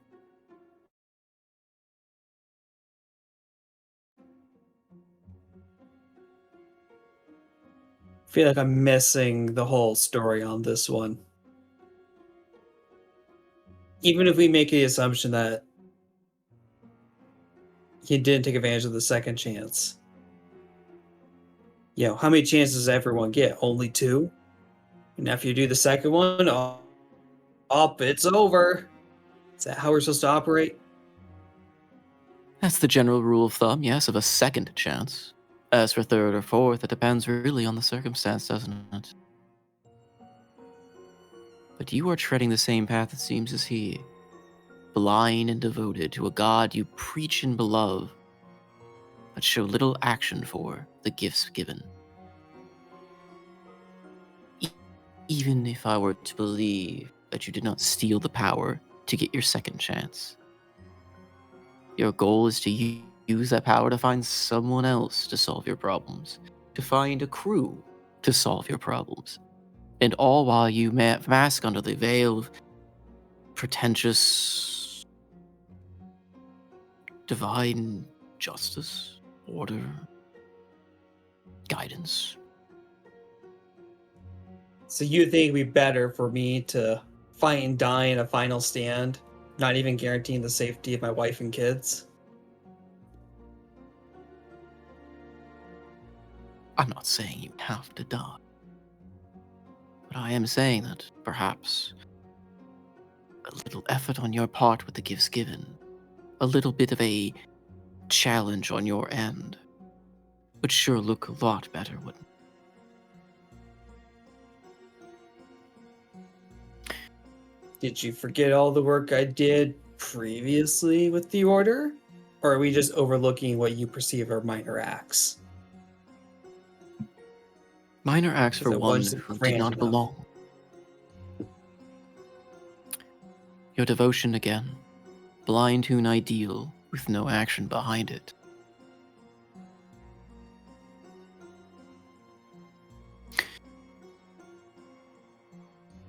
You sought to join the Order for your reasons. You sought power because you wanted to protect your family and your town. And for that, you sought to try again when you failed. And for that, I gave you a chance, and I let you play along with the power you had taken from an angel. And what have you done with it?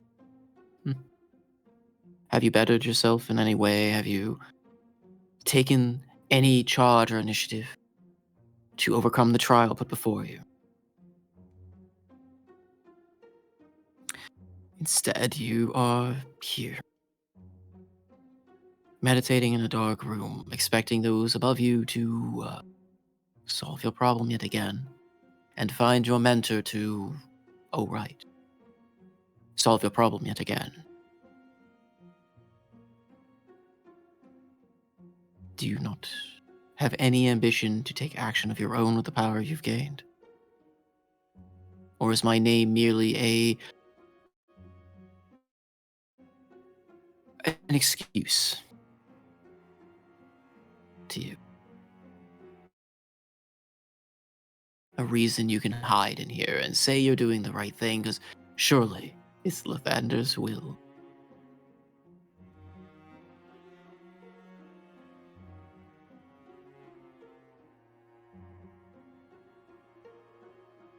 Amos is just jaw dropped because there's a lot of truth in the statements he's made.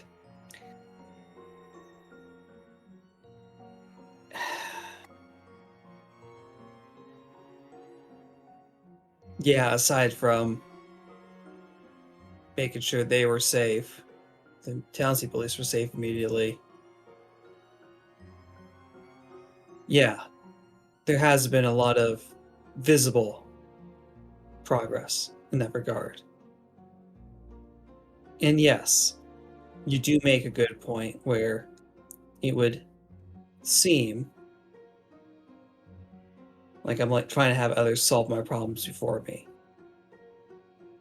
And you know what? There probably is some truth that it would be a lot easier if someone else solved my problems.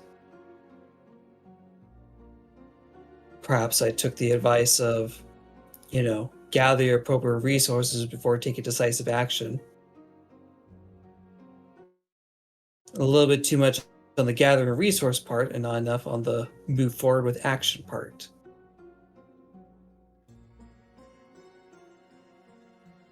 Well, you're god of second chances. I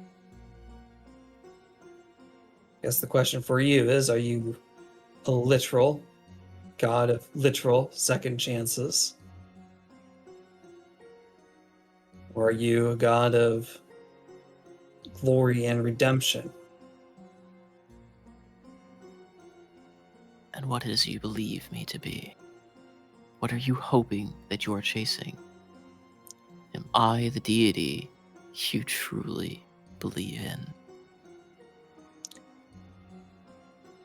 Well, based on this conversation, I still strive and hope and wish you were the one of glory and redemption.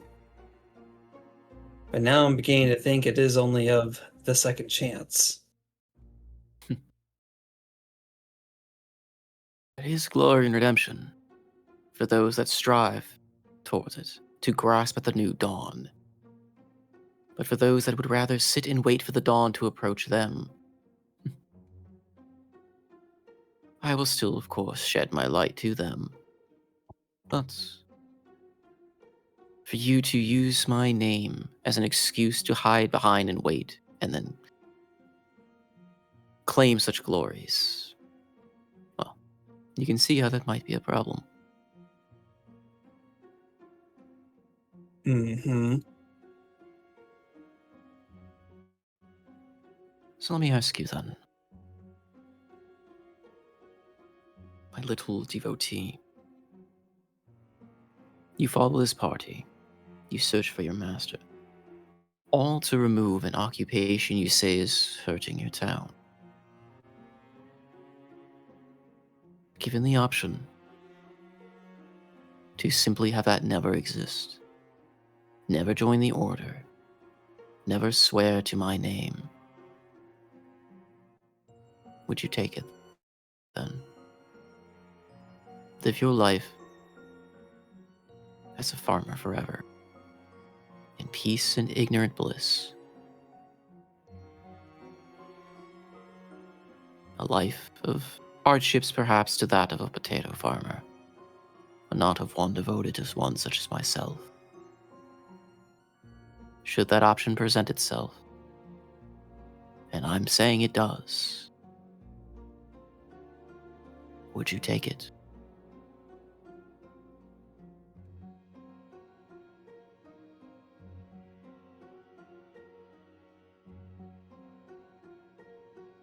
It is such an absurd question.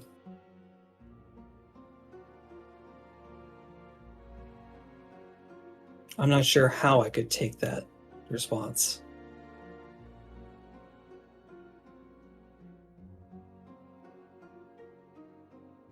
It's really just a yes or a no.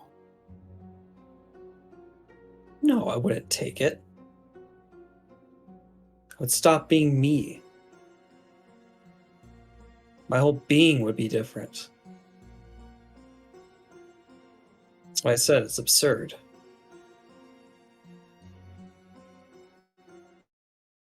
At that, you see Lathander crack a grin, and that silvery pall that seems to be surrounding him seems to shift a bit and glow a bit brighter and more radiant. Oh, my little Amos, I am glad to hear you say that. I bet you are. It's the things she asked me. I do hope you can continue along that line of belief in the trials ahead. The offer is very real, but it's not from me.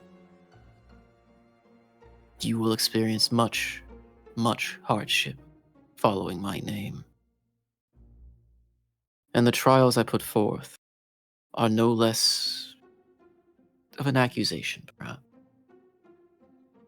I do not ever blame you for the actions you took. Despite the route you took, those that follow me will often take odd routes to gain their second chance. Their chance at redemption. But there are other forces at work.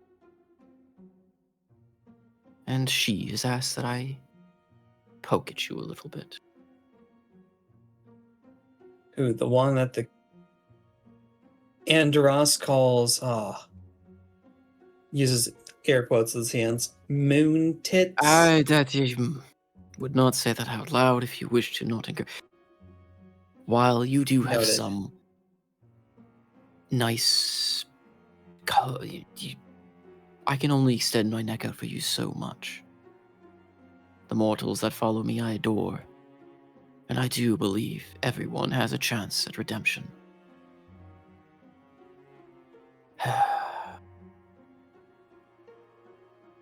The offer she does extend to you is real, and I cannot argue her power in it. Following me in the path you have chosen will lead to hardships. That which you seek may bring you more pain than you realize.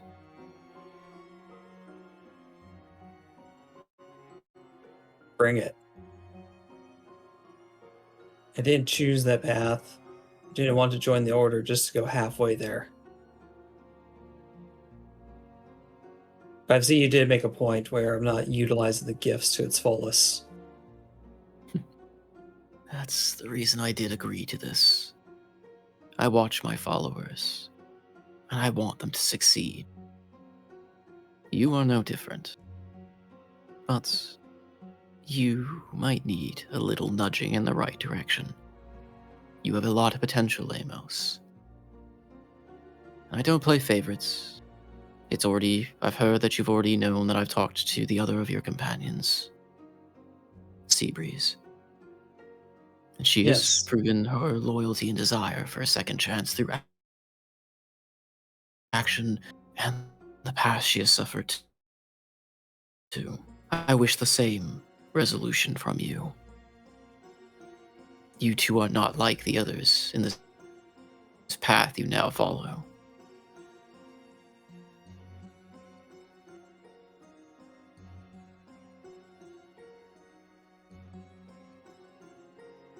Well, at least it's helpful there's a companion for it, so that's a plus.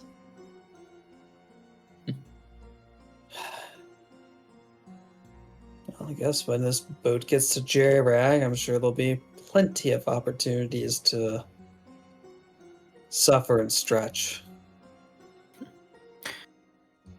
Of that, you can be certain. And I will not hate you should you take the offer she presents. A life where you never had to serve me. Where you didn't need the second chance. It's a scary but tempting thought. But I do pray for the best for you. Oh, and I will leave you with this. The jab I made earlier, about the one you conversed with, this Tyrone. Be wary of him, will you?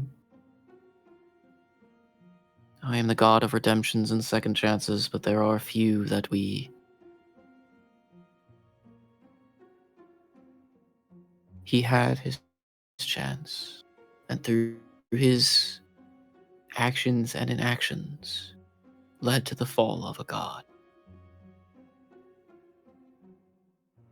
Not even I can step in to offer redemption for one that has earned the disdain and fear of the gods. In that, he is a mistake that cannot be erased. So, he will walk the earth as his punishment, ignored by us.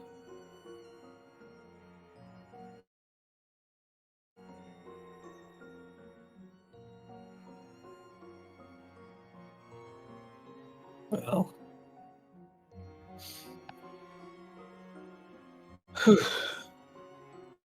Keep that in mind. These two.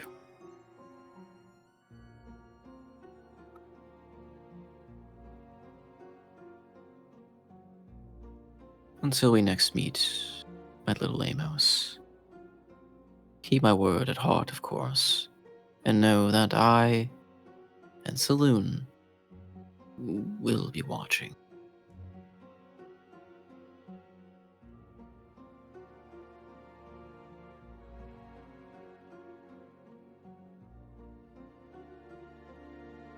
Well, this has been an enlightening conversation. It's a lot to think about. That he nods, waves his hand again, and the candle relights. You feel your powers return to you before he fades away into the dark.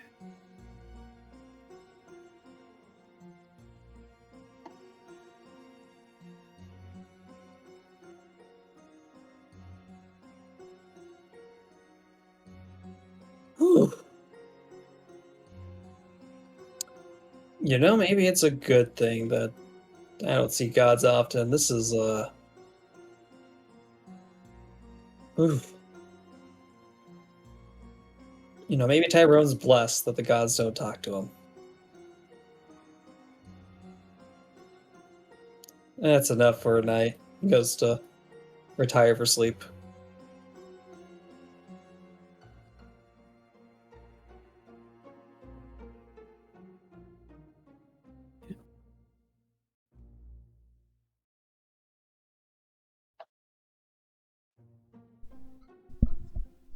sea breeze.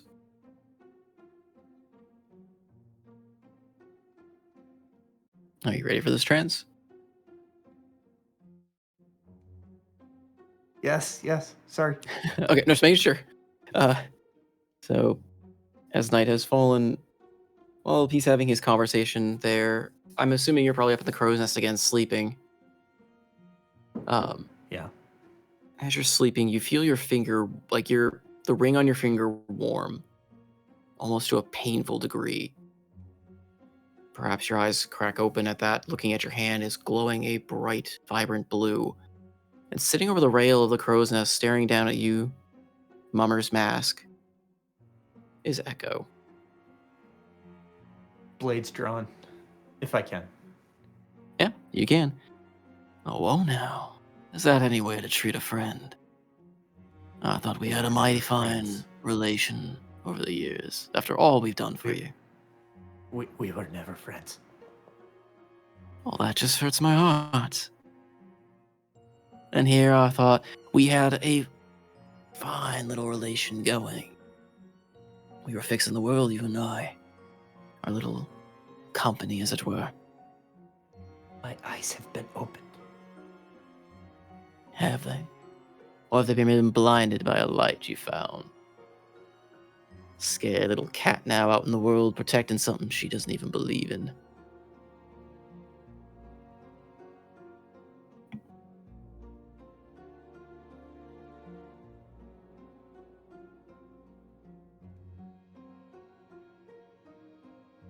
Just stares. Oh, the old silent treatment. Though I suppose you weren't always much of a talker. Talking more now, hell, than you did then. Usually you just accepted the contracts we handed to you. And you do mighty fine work. Say, why do you still fight this way? Could always come back to us, you know.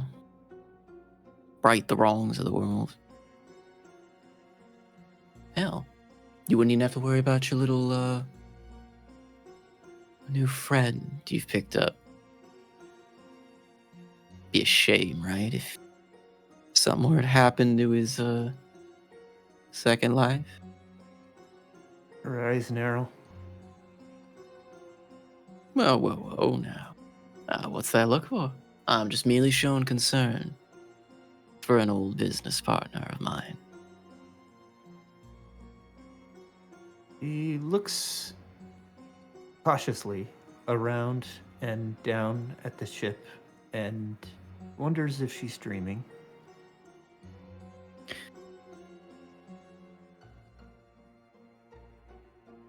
Oh, this is very much real enough to you, isn't it?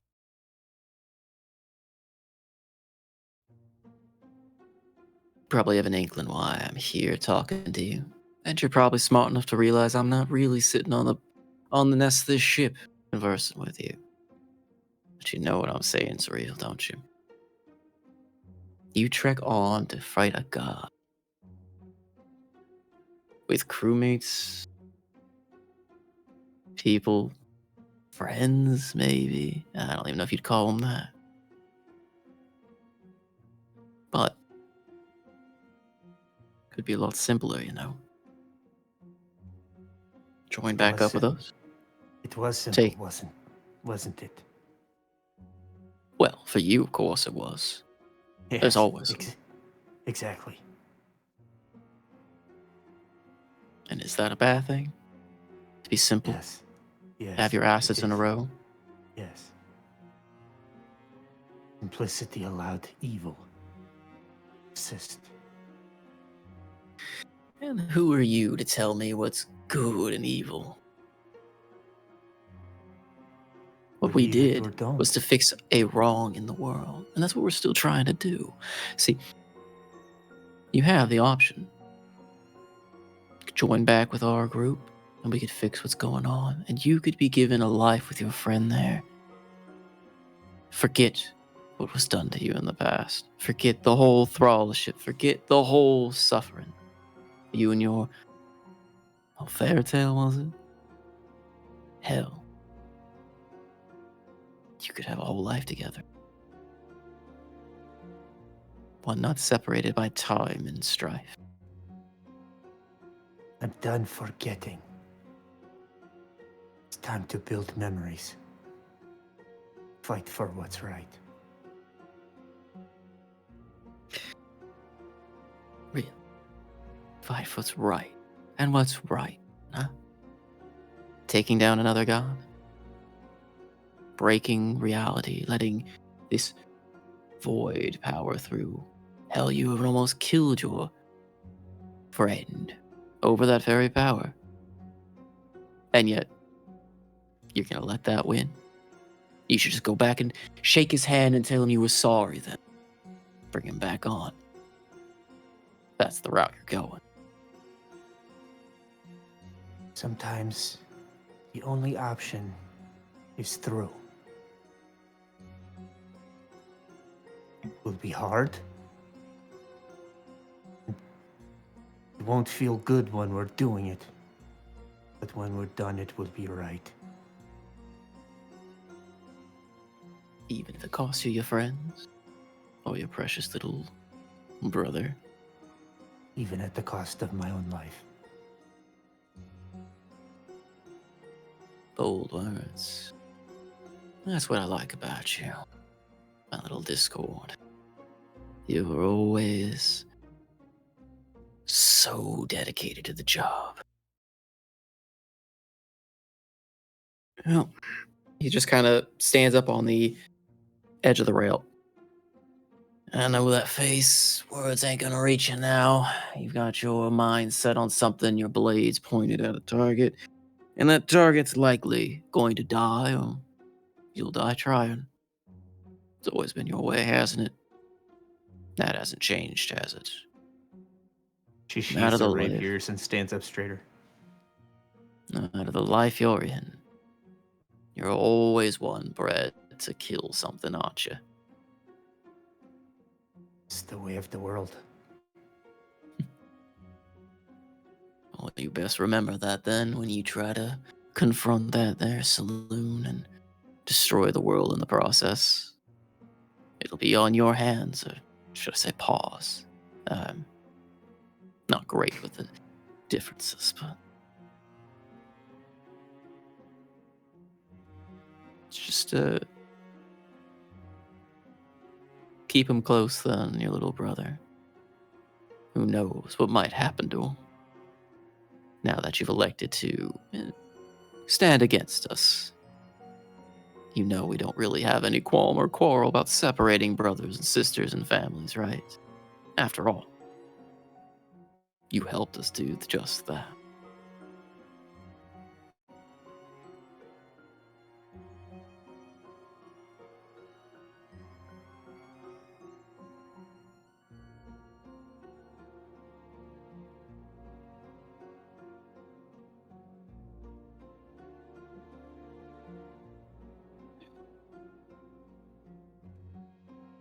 Yeah, it got your tongue, my little Discord.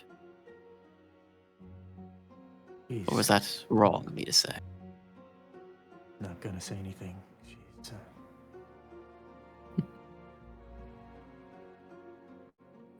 I suppose I've said my piece.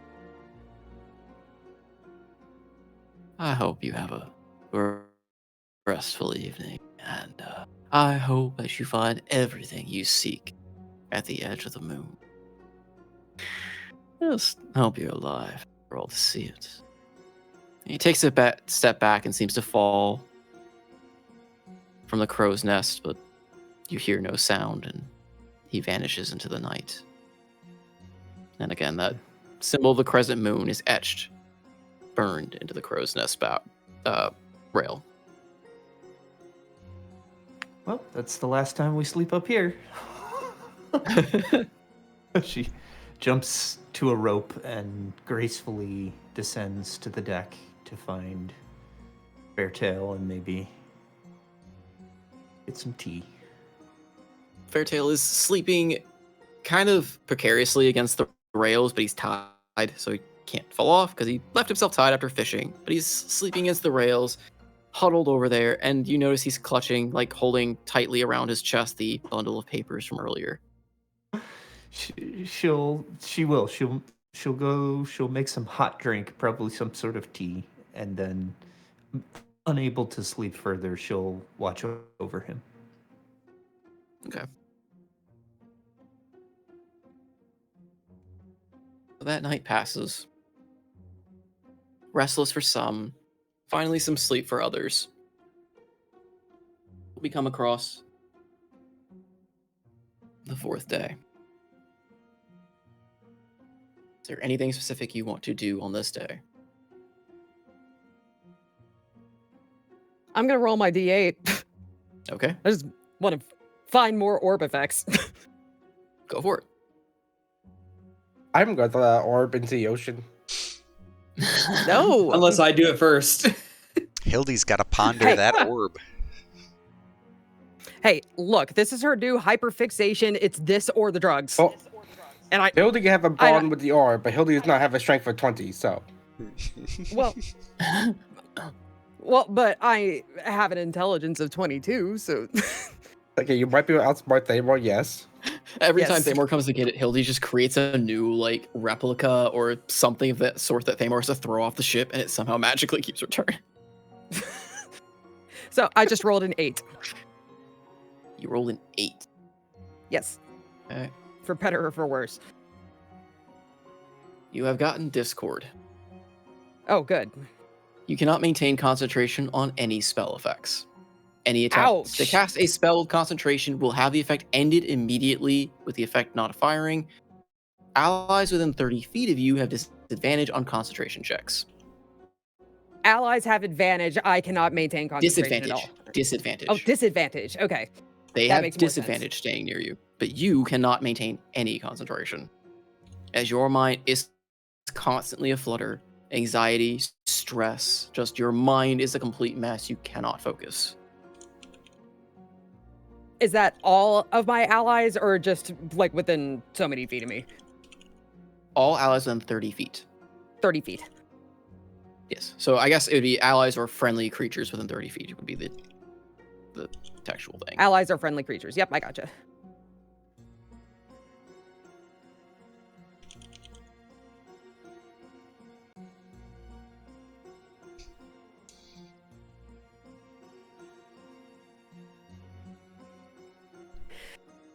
That's an icky one.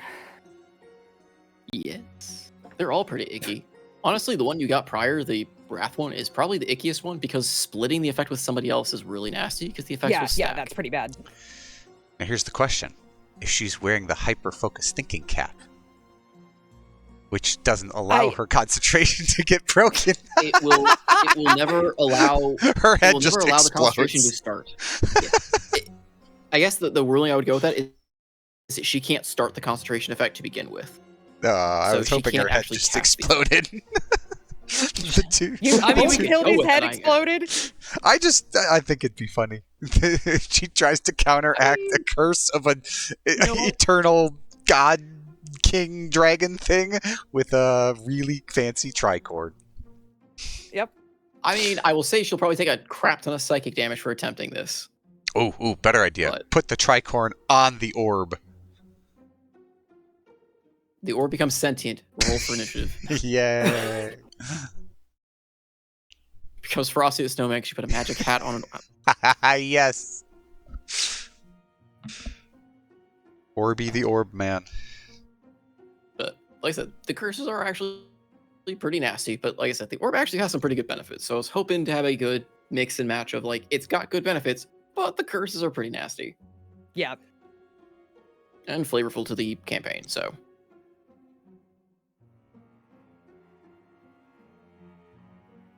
All right, but anything that you guys want to do during this particular day? We're halfway to Jerirag. Andros just keeps the ship moving. Has the weather stayed good the entire time? So far, yes. I mean, some minor rain and stuff like that, but nothing like torrential, I guess. We have not hit the late winter storms, maybe where we departed from Chultmir after the main winter storms were hitting the southern areas of the ocean, so that's good. Yep. Or perhaps there's some other deity effects trying to hinder your progress there. They're all bitches, every one of them.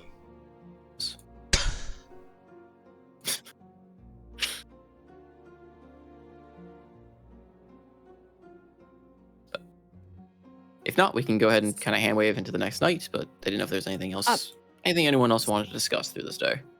So, I have an inquiry, Salty. All right. With the 3 artificers that are on the ship right now, can we spend some time crafting a new pair of sending stones? I would say yes. It will take you probably a couple, like, I would say 2 days to fully build them with what you Well, got. according to there's a chart, and I actually have it in front of me.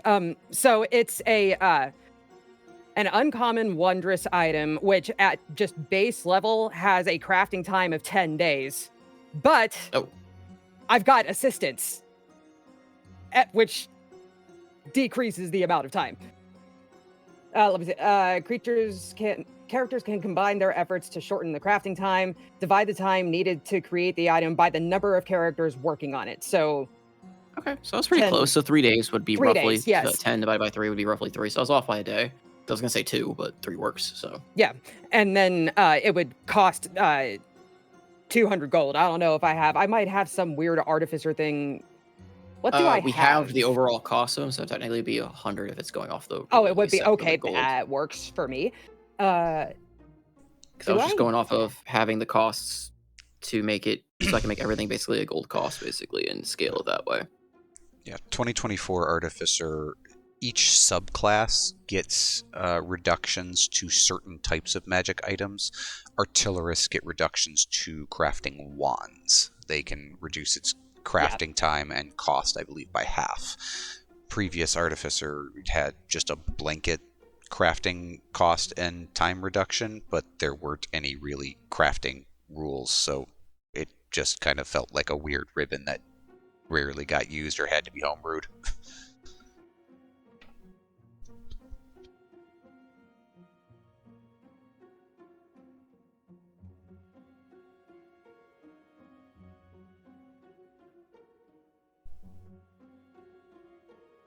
So yeah, it will take 3 days then for you to craft with materials on hand and spending time with Ren and Orin on crafting it. Yes. Seabreeze, Themor, Andros, Samos. Keeping the ship going. There's a lot to process. How is the captain Fishing. captain been feeling about Andros basically keeping us under full canvas for days on end? He's like, at first it's kind of like, oh, like what is it? And then after like, the second or third day, he's like, all right, whatever. He also traveled, with the raving lunatic that was Josh, so It's true. he's seen some shit. Hopefully, he Andros traveled is, a pretty, lively company. Yeah. Hopefully, Andros just controlling the winds is less startling than whatever Josh was. I mean, yeah. I mean, like I said, he traveled with Josh. He traveled with Father Levia. He traveled with your brother. Like, he's seen some pretty spectacular characters in his time. Like, watching you, like, control the winds through some magic, like, all right, cool. Yeah. Thumbs up. Glad you're here. Glad you're aboard. Pleb doesn't actually understand that these are 5th level spells he's bandying about here. He has no idea the actual magnitude of what Yes. he's saying, but Wow, you're controlling some breezes. Meanwhile, Andros is like, fuck off. Do you know how complicated this is? he's like, probably, but he's just there to, steer the ship and do all, be a cap. All like you couldn't possibly understand how hard it is to be a captain, right there, Captain Andros.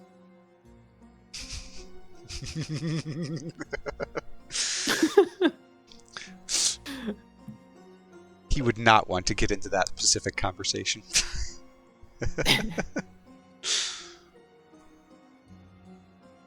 Andros is Captain's not being a snarky snide guy about that, but Andros is being respectful of his position. somewhere, someplace, your brother is thanking you profusely, silently. Don't start shit with the captain.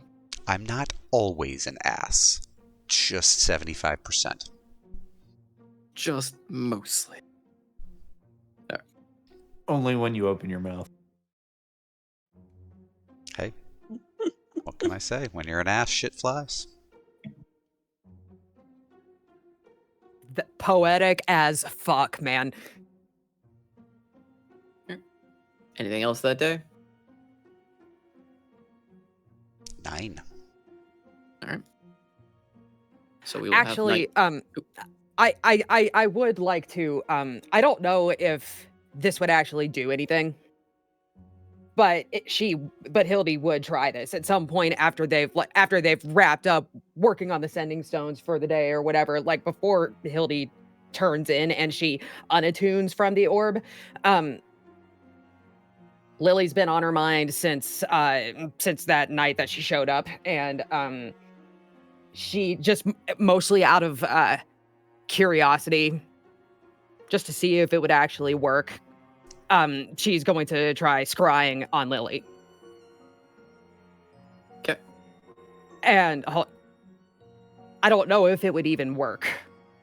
Just part of the reason that I'm doing this. I'm curious. Where is it? Here it is.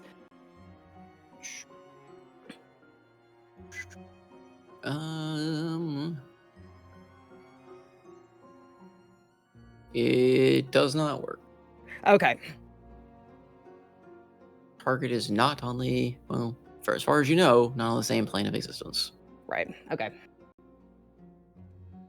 She expected that she might not get a ping, but yeah. Caller you're trying to reach is not available. Please leave a message at the sound of the beep. But yes, it doesn't seem to connect. Okay.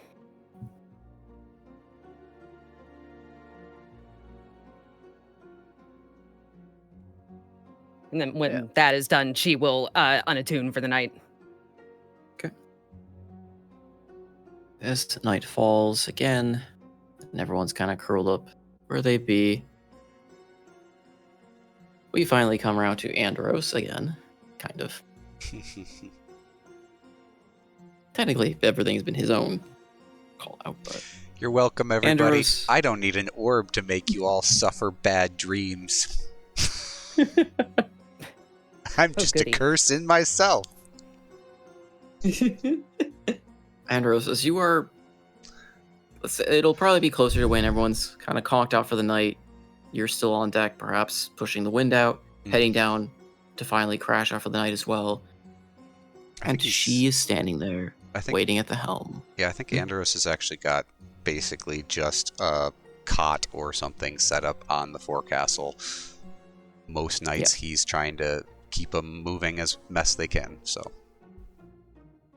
And you see Saloon before you again. Like when you saw her all those years ago. Well, not years, but, well, actually years at this point. Years ago. 2 years ago, yeah. Yeah, kind of that shifting. Not when you saw her in... Not when she was Lucette. Not when she was Lucette, but her original form, as you saw her very early on in the campaign. That shifting, constant change between different phases of, like, young woman to old woman kind of deal. Mm-hmm. And she just looks at you with a sad expression on her face.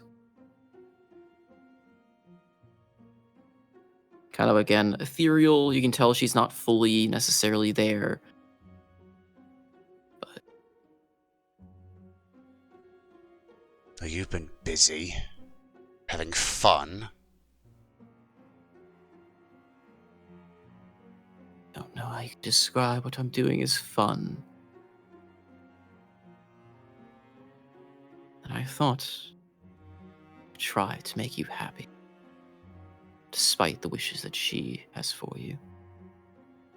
And I told you once, I was sorry.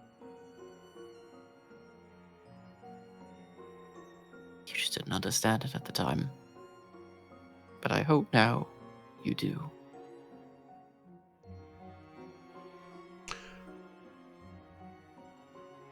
What you did was take away everything that made me, me. In your attempts to cover up your own shit. Everything that made you, you, as you say, was a byproduct of what I and Umberly did for you. Oh, You really? were to drown that day. You were to fall to the prey of the waves, dead before you made a life, dead after the abuse of your father, dead before you made a mark on anything. You were to be nothing but a product of suffering.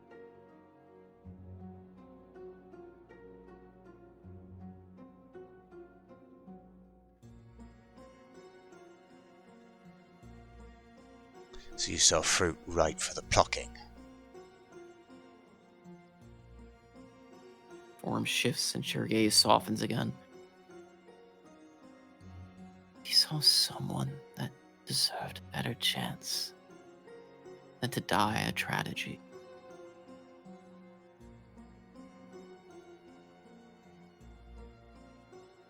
Maybe that was the mistake we made.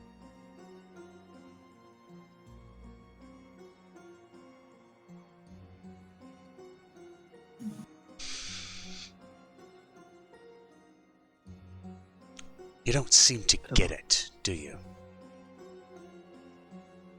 We mortals. We might be fleeting. But every moment we have, we care for. Perhaps it is you who doesn't get it. One who laughs and scorns at the gods. The one who makes light of everything we do without the knowing of the burden we carry as well, watching the world as we do. What we do, we suffer for, is for your good too. What lies beyond the plains, the void is what you've seen and experienced that threatens to collapse everything.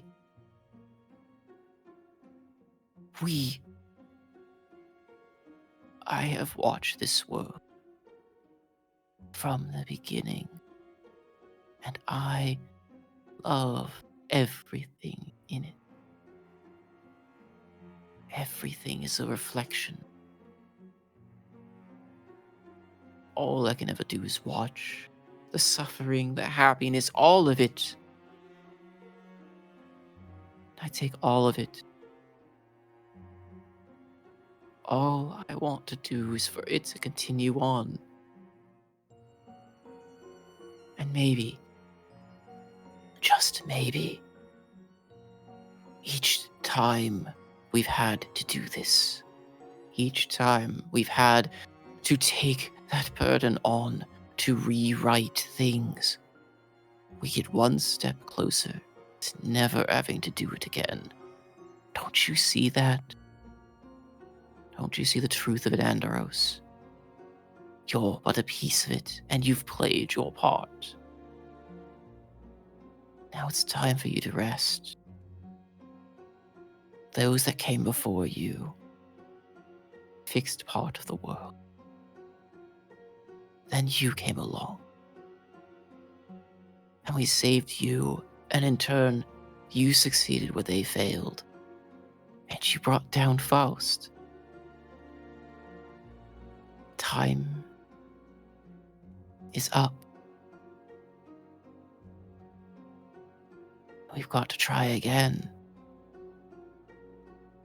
And I had hoped to give you a better life this time. Let someone else suffer. Instead, you throw it all back in my face again, as if it weren't already hard enough to do what I need to do. I took pity on you once. Make me regret it.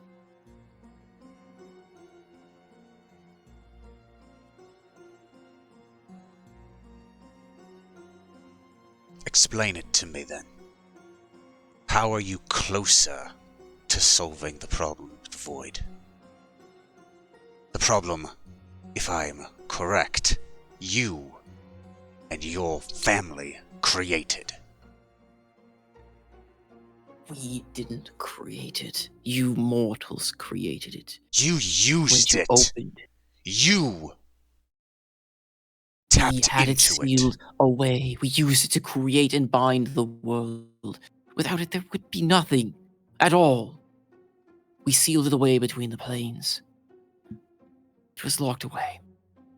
And you mortals found a way to bring it forth again and again and again and kill one of our own. And you treat us like we're some callous dictators. We didn't end the world because you killed a god. Instead, no, we thought you deserved another chance. Folly, perhaps. And so we started again, hoping that maybe those that caused the problem would finally find a way to fix it. You mortals created the mess. And so far, you mortals have been good at fixing them. There's just never been enough time. So again and again, we start. But you've played your part. You're done, Andros. No. You wear too many weights, too many burdens. You curse the gods, curse the plane of existence of a life that you suffered through.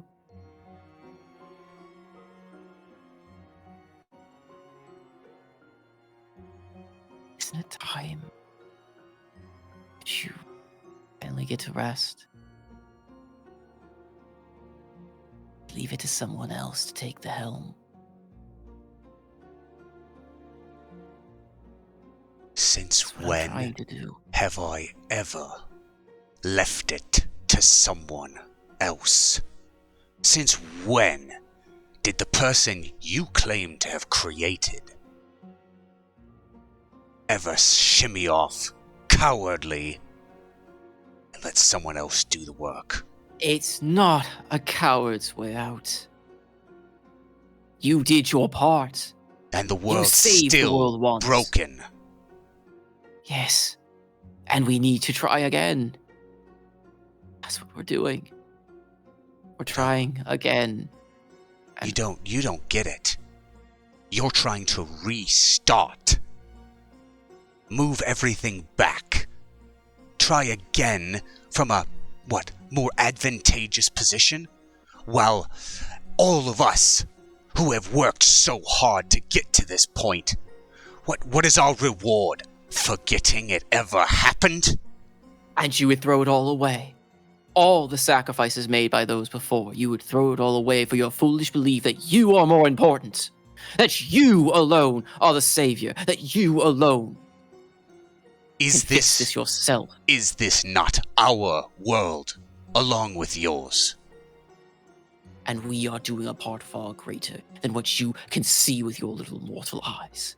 If you are so And we much have done greater, before. how have you not figured out a better solution? Because there isn't one that we've seen. We would have taken it had we seen it. You treat us like ants. If we treated you like ants, we would have eradicated you long ago and dealt with it ourselves and started over with an entirely fresh canvas. Why do you think we keep things the same and bring you back? Why do you think we try to give you the rest in another world? You've done your part. You've earned the ignorance. You've earned the right to have a happy life. Why do you constantly strive to struggle to end everything and to deny the sacrifices of those before you, of those around you, to drag your companions through suffering for your own foolish beliefs?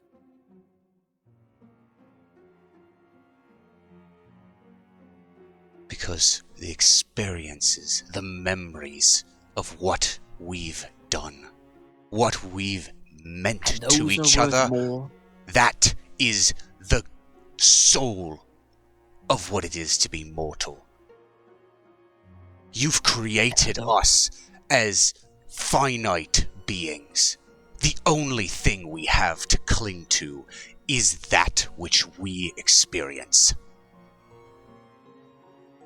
You put so little value to what our lives have been, and so great a value to comfort.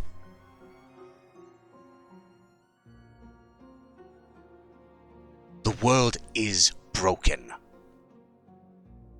We're trying to fix it in the ways that we have access to. You don't seem to care that we are also trying, because your decision is more important. My decision is based on the time you have left, and the realization and reality of what's around you. Goodwill and a stubborn attitude won't save you this time, Andaros. You're on a ship that is bound for the bottom of the sea. And you can't see it. From the heights you stand, you cannot see what we see. You're simply out of time. I am not doing this out of malice, out of spite for your memories or precious beliefs. I do it to give you a chance at having more. That your children may have more, that the world may have more.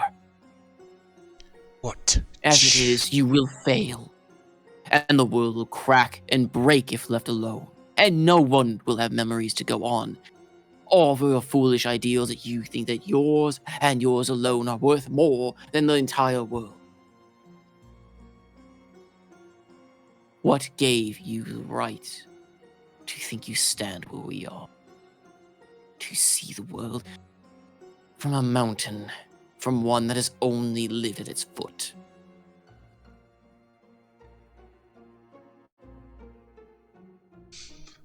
The moment you wrote her out of your new world. That's the moment you lost me. That's the moment you made me this. She was necessary. But she became too ingrained with one that she believed a part of the weave could not be severed. And if that's all it takes to set you off, then you're lost, Andros. You don't have the kindness, the world at heart anymore. You're not the man we saved from the sea anymore. You're a spiteful, God-hating, vindictive little thing. Maybe so.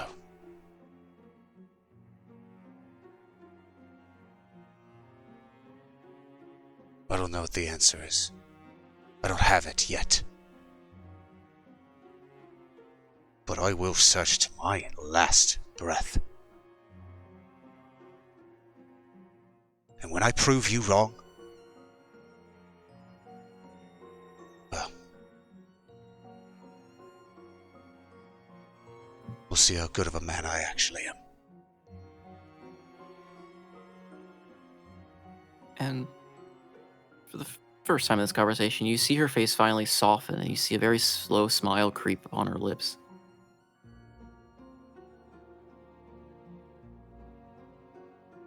I really hope you do. We all hope you can prove me wrong. That's what they're hoping for. You can't just sit idly by either. Preparations are in place for your failure. I hope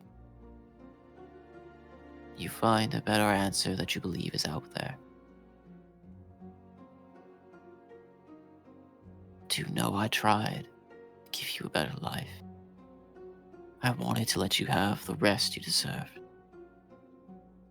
I'm sorry I had to drag you out of the ocean to try and save the world once. Because in the previous worlds, we did let you drown.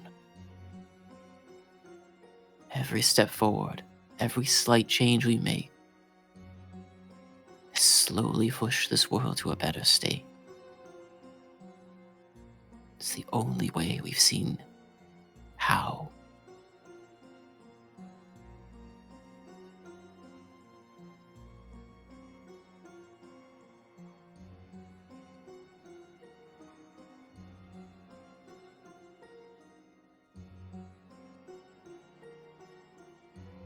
Just shakes his head, turns his back to her, stares off over the sea, over the brow. I've got nothing more to say.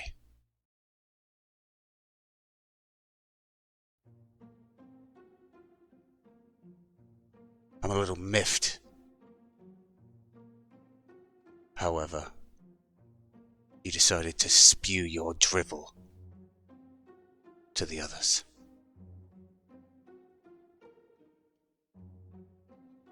I merely wanted them to see the truth in what they do. If you intend to prove me wrong, Anderos, if they intend to join you on this quest, they're going to have to face that, whether it's now or later. The slightest hesitation could be the end of it all. And what I offer them is not a lie. What I tell them is not a falsehood. I merely reflect the fears, the doubts, the realities that they face. None of it was lie. None of it was me trying to subtly worm my way and inject a sense of falsehood. But the doubt is real. Fear is real. Those that follow your command in this fear what's coming. After all, as you said, who are you to say you're heroes? Why you? Why any of you?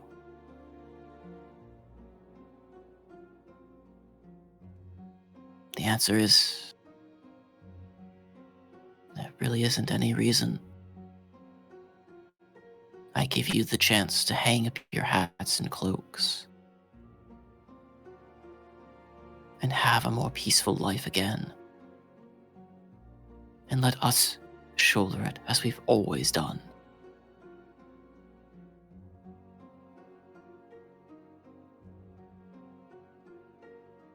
But I offer it again, as I once did for a while, a long time ago. I am sorry. And I know I should have let you rest then, in the eternal slumber you were supposed to suffer. I'm sorry that I thought you deserved a better life.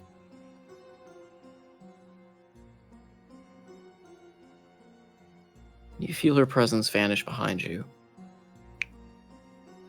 The waves kind of calm and almost go glass-like around you again.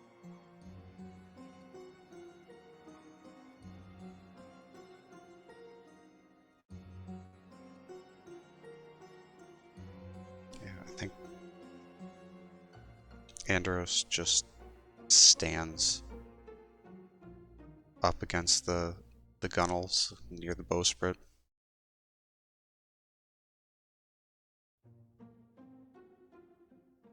And he just keeps his eyes locked on the horizon to the north.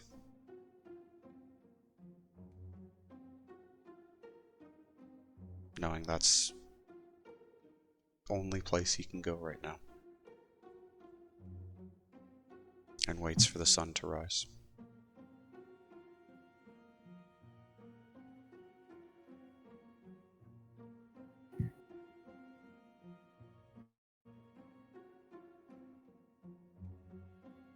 With that, I think we will end this session on a somber note.